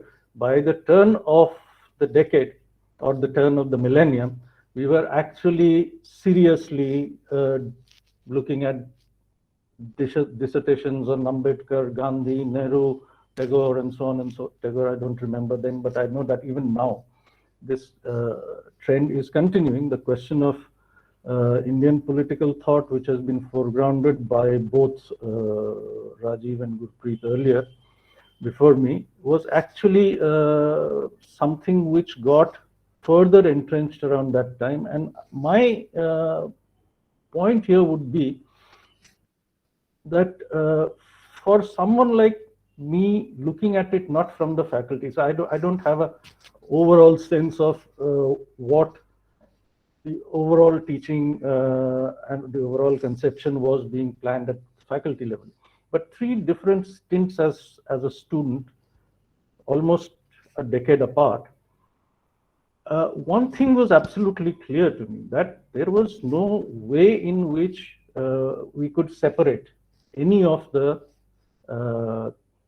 dimensions of what we were studying, whether it had to do with Indian politics, whether it had to do with political sociology, whether it had to do with, which Professor Imtiaz Ahmed used to teach us in our MA days.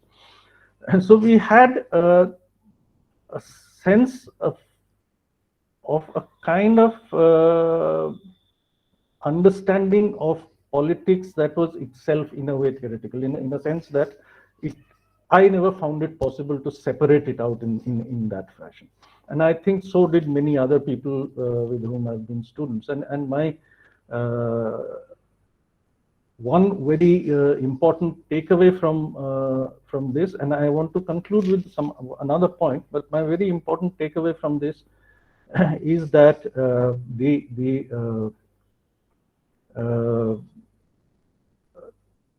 whatever we do in terms of, because our initial syllabi, our initial curricula all over, I think from the time of independence were, because there was a rush to kind of set in place institutions and put in syllabi and curricula in place, we basically got hold of whatever was at hand, which was the syllabi of Western universities, the Western canon, and so on. That is where social science, modern social science was born.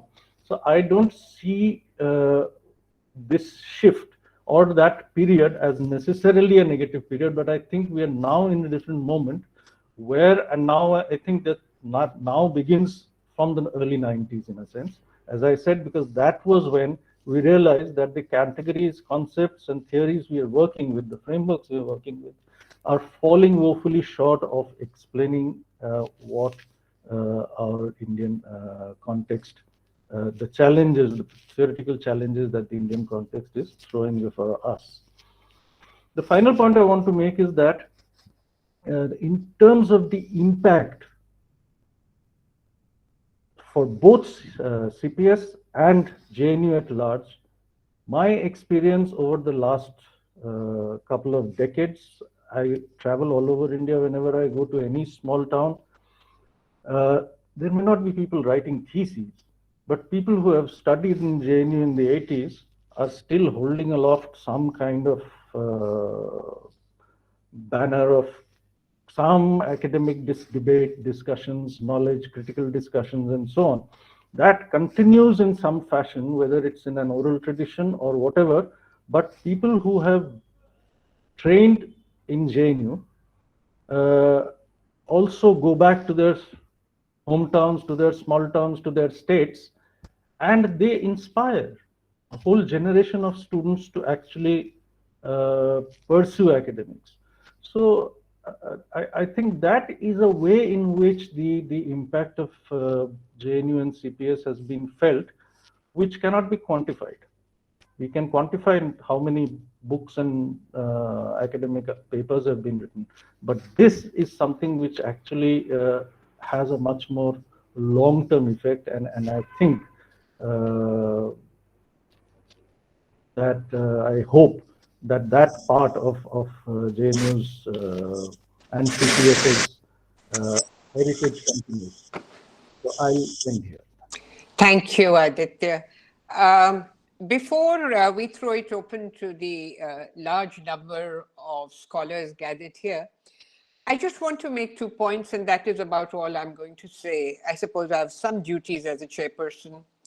First of all, I wonder today whether we have the luxury of speaking about any tradition as if it was self-referential, and I take Aditya very seriously.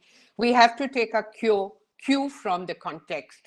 Who would have thought that in a space of 10 years, all our discussions on multiculturalism, minority rights, secularism would have been overtaken by a very muscular form of nationalism which insists on monochromatic societies. There is no respect for any of the things we were working on in the last decades of the 20th century today in our ruling elites. And it's alarming how much these convictions of the ruling elites are shared by our own people. And minority rights, for instance, is just a bad word. I mean, what do you say about the certainties of political theory when political theorists dreamt dreams on their respective pillows? We have found an alternative to existing politics, and we have found a way out of the human dilemma when people are being murdered because apparently they were converting, which is a complete nonsense. So I think our theory has to become much more modest, much more communicable, and much more dealing with the reality of today. So in effect, we have to stop this, that they give us the answers, because we are facing unforeseen situations today. And I am alarmed how people are being linked, other people standing around clapping and taking photographs on their cameras and then putting them on the social media. What greater perversity can there be? Or what use are our concepts? And the second point of the first point is, the one certainty of Western political theory that rights come to us in stages: civil and political liberties, then social and economic rights, and then fraternity. Today, when we thought UPA had given us social rights, we are back to our civil liberties being imperiled. What more important issues can they be on our agenda than the right to life? Whether it's Western, whether it is Babylonian, I don't care. We have to make cases for sanctity of the right to life. The second issue, I find this contrast between, I have been doing a great deal of reading, between Western theory and Indian theory, frankly, very flawed. Because there is no Indian theory. When we look at the public ethic of our national movement, it was Vedantic, it was upper caste, it was abstract, it was non-critical, and it had colonized Buddhism ever since Vivekananda made Buddha an avatar of Hinduism. Buddhism grew up as an attack on the Vedanta, and today Buddhism is a subcategory of Hinduism. Suppose we had adopted a more rational, a more materialistic philosophy, would we have been more sensitive to the inequalities of our age? Rather than resting free that we are spiritual and the West is material, we continue with this gigantic illusion. There was something in our national movement that we have to question how Brahmanical it was. And if you look at the dominant tropes, the languages, the vocabulary, the imaginaries, including that of Gandhi, they are of the Vedanta. Why not Samkhya? Why not Charvak? I don't understand why we are not exploring these philosophies. So let us be wary of the West versus India tradition. We live in extraordinary times, and we have to start from scratch, and that is protecting life and liberty of our people. However we may do it, these are important questions, but for the time being, maybe we have to go back to basics. Right, and we probably don't have to go to Western tomes. We can look at our own national struggle and how they evolved each pillar of our constitution, which was evolved through compromises and deals. And in a way, this is one way in which we will start being true to our vocation and being true to our society. I'll end here. The 3 presentations are open for debate and discussion. Please identify yourself, because I wouldn't know you not being from CPS. Is somebody organizing the debate? One of the young organizers? All right, just raise your hand and tell me who you want to address or what you want to address. Zoya, would you like to start the conversation? I can see you, that's why I'm... Unmute, unmute. Unmute.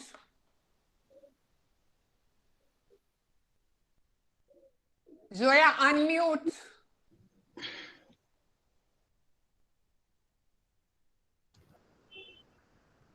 Can you hear me now? Yeah. No, I said, I mean, I can react, but I thought this would be a good opportunity for students to respond to the three presentations. But I just want to make one quick point, and that is about Neera's comments, which I wholly endorse, which is to say, not her point about Indian political theory and Western political theory, though on that too I may have some agreement with her, but I think her larger point about the urgency of the present and how important it is for us to really engage with the challenges of the present rather than, really dwelling on the past. I mean, the past was glorious, and especially the past of JNU was very glorious.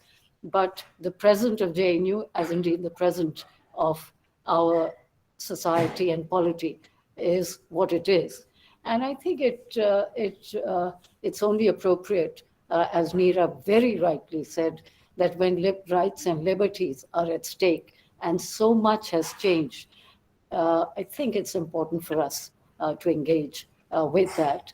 And I hope that in the coming sessions, we will focus on that rather than just on the past. Thank you, Zoya. Come on, we are looking to the large number of young scholars gathered here. I think we should have young scholars. There are 212 members of the audience.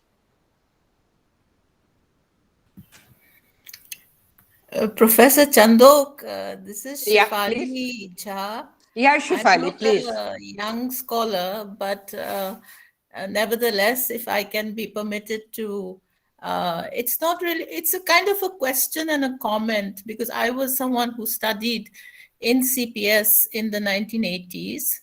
So I was, and I, hold on to the way I was taught in the 80s.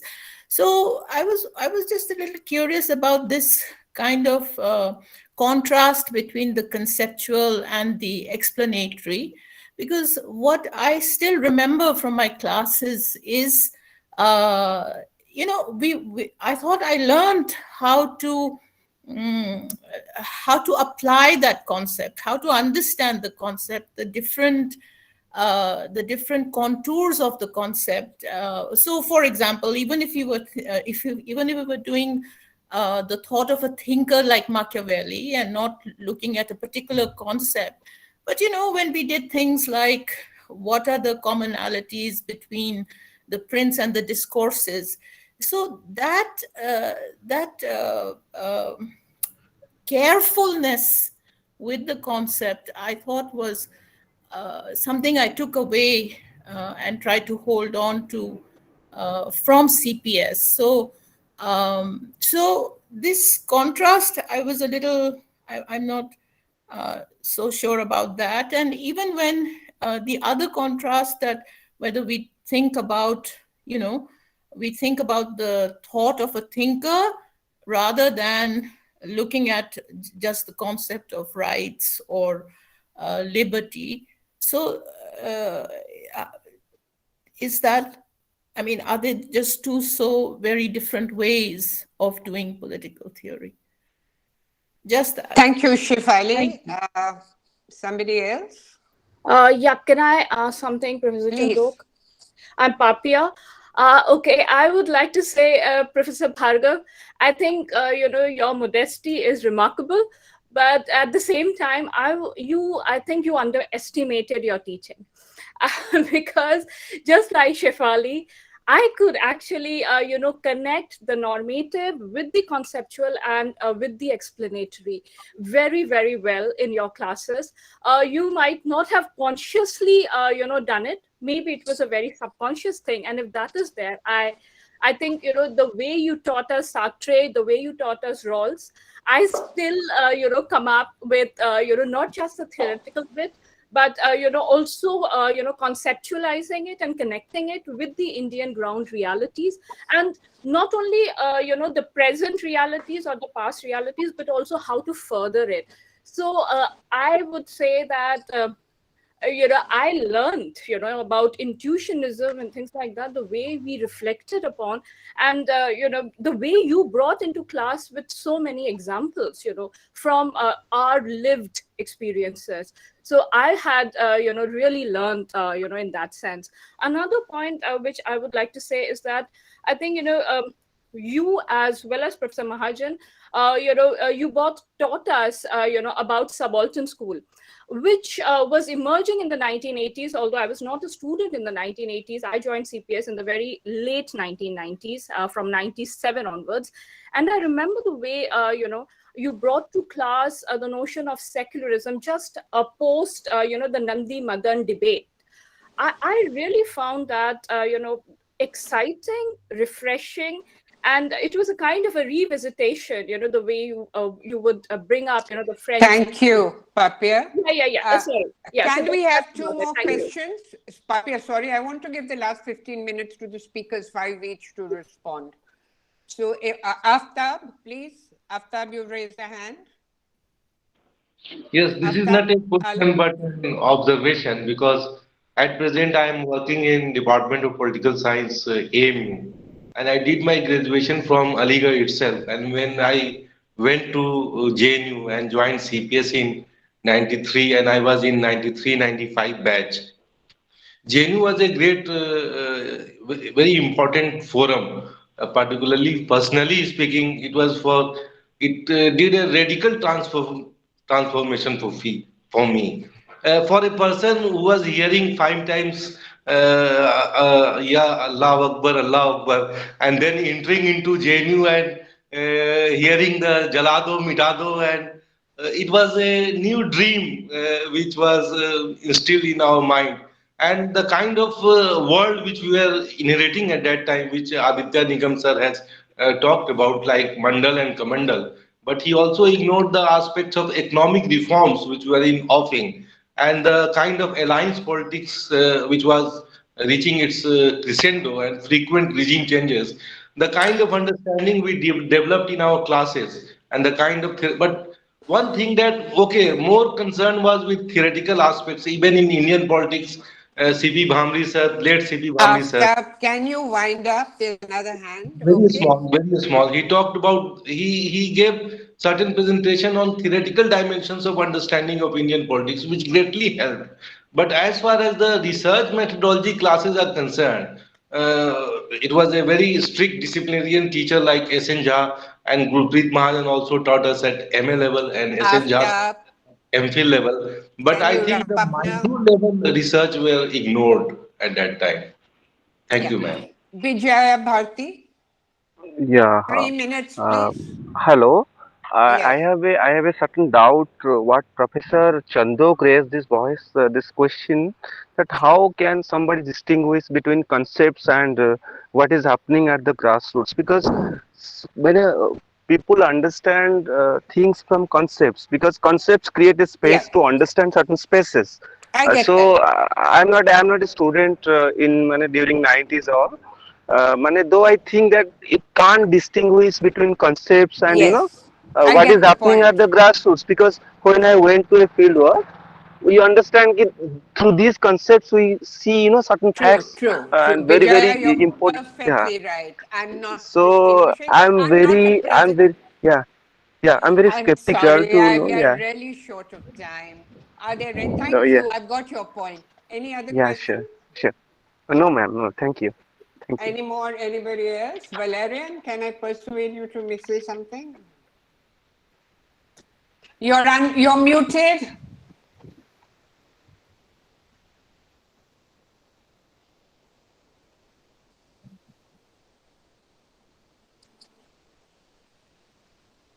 No?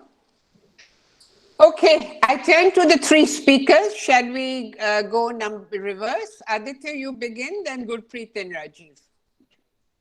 Aditya? You're muted again. Yeah, just a couple of very brief comments. Most of the comments are actually directed at Rajeev and Gurpreet, so I'll leave the time for them. I think the point that all three of us were trying to make about Western as opposed to Indian is not an indigenist argument. I don't think any one of us actually stands by that argument. This kind of my book, in fact, the subtitle of my book is Thinking Across Traditions, and that's the point of, I think, what we are saying, and that I want to clarify, is that from a time when we were doing theses and dissertations on Western thinkers only, I think there's something to be, that there was some problem there, and the fact that we only started doing serious research on contemporary Indian thinkers, political thinkers, only in the aftermath of the 90s, of the disasters of the 90s, says something, and I think that the point needs to be understood in that context. The second very quick point here is that for me, the question is entirely about the present. It is not about any past. So even when one talks about or invokes a certain past, it is not to, I mean, contemporary Western philosophers will, at the drop of a hat, go back to Plato and Aristotle and the polis and so on, but they are talking about the present. That is not a problem. But the minute anybody here would start talking of Buddhism or Vedanta or something, and of course it's not one homogeneous tradition, but the point is that one has to kind of contemporanize our relationship to that past, because as an intellectual tradition, in terms of the concepts, in terms of what the conceptual or the intellectual practices, what the particular work that concepts are doing. So that, I think, is all I have to say. Gurpreet, would you like to respond? Yes, thank you. Thank you for these observations. We obviously need much more time to talk about it, but let me sort of dwell on an different aspect of what Aditya has just said. I think the present is always the starting point, which compels you to think about something. And we carry that past with us, and it's a resource which one can use in order to understand what possibilities exist and what alternatives we might possibly be exploring and pursuing even in the present. So I think there is that nexus with which we continue to study what we do. Is political theory guilty of being out of sync with the reality of the day? This is a charge that is levied against political theory frequently. When there was collapse of Soviet Union, people said political theorists didn't predict it. I think the issue is that even if we are thinking about ideas, let's say about minority rights or multiculturalism or secularism that may have animated a different moment in time, I think they provide us with resources by which we can respond to the alternatives that are being presented. And that's a resource which is worth cherishing and carrying forward. The last thing I want to say is with reference to the issue that Shefali has raised. I think there is a big difference in the orientation of beginning with concepts, though obviously the concept cannot be approached in the abstract, but invariably we dwell on that concept with one major articulation. For instance, justice almost always everywhere today begins with, or the study of the concept of justice begins with the ideas of roles. And I think when we are following that trajectory, we are moving in a certain direction. What ideas of justice existed which I may get from another resource? For instance, even in the Western tradition, forget other traditions, Aristotle. I think when I study thinkers, I have the possibility of extracting from them ideas which don't necessarily fit in when I am looking at just concepts. So these are two orientations. Should I really know and be acquainted with the richness and complexity of ideas and theoretical frameworks so that I can then cull out from it an understanding of certain concepts? And I think that's a resource that we need to build also or to think in terms of just a central concept or its articulation or the most dominant articulation in the past and the present. So I think there is a difference in orientation. Thank you.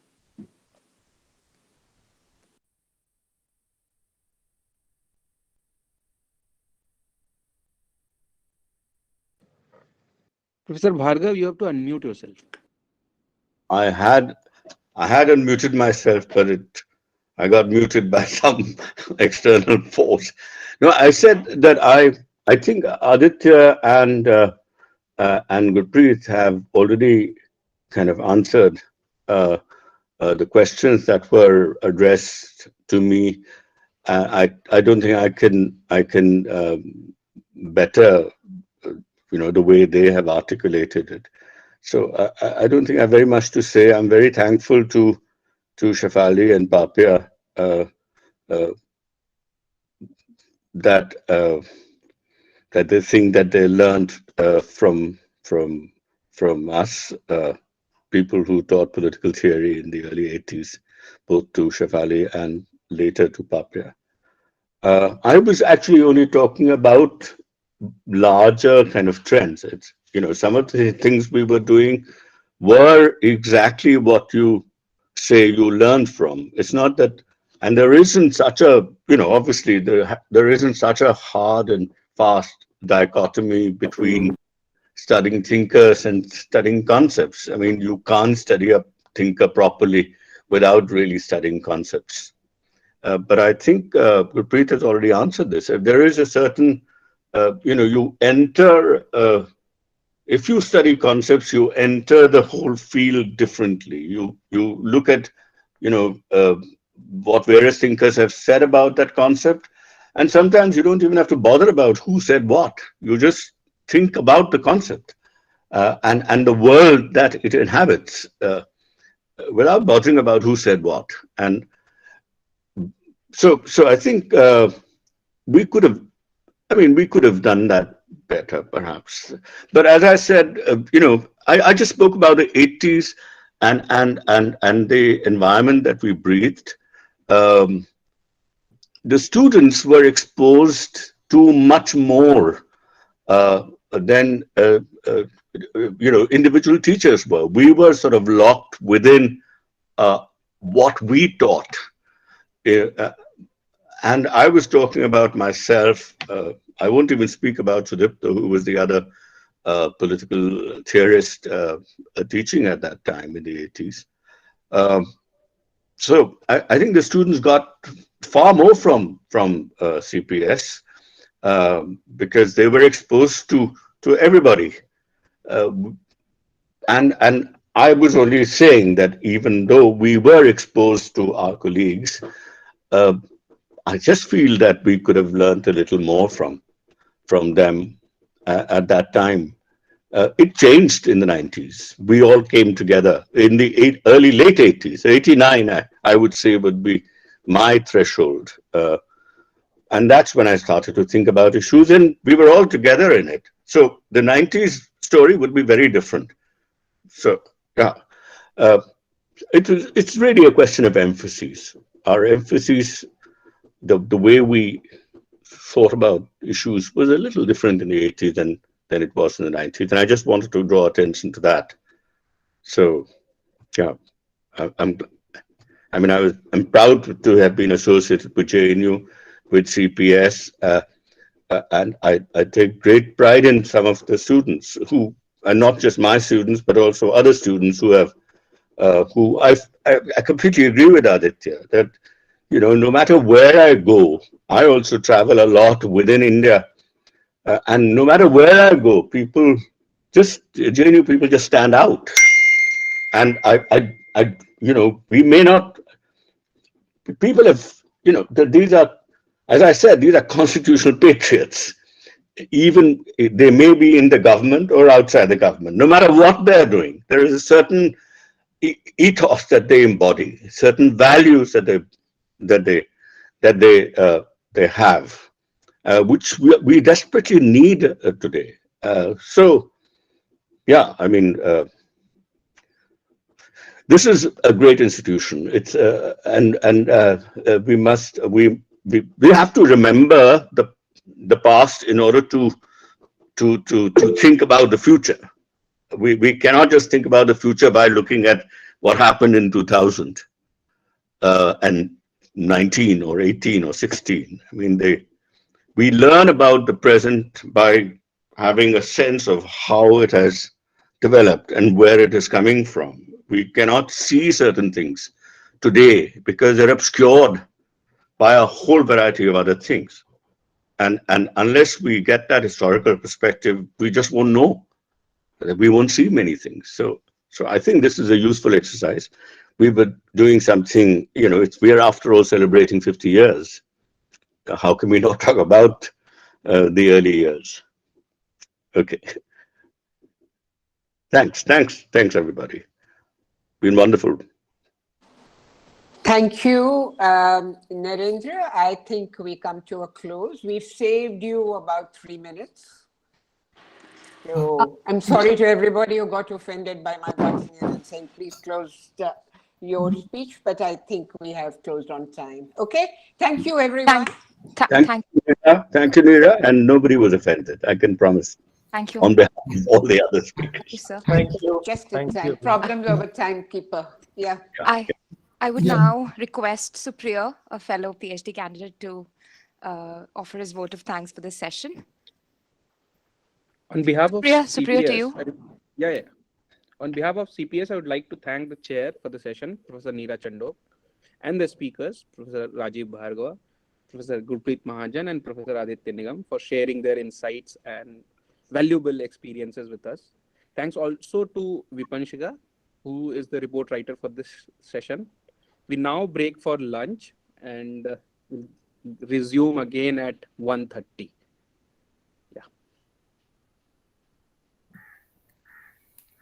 Thank you. Thank you so much. Bye. Thank you.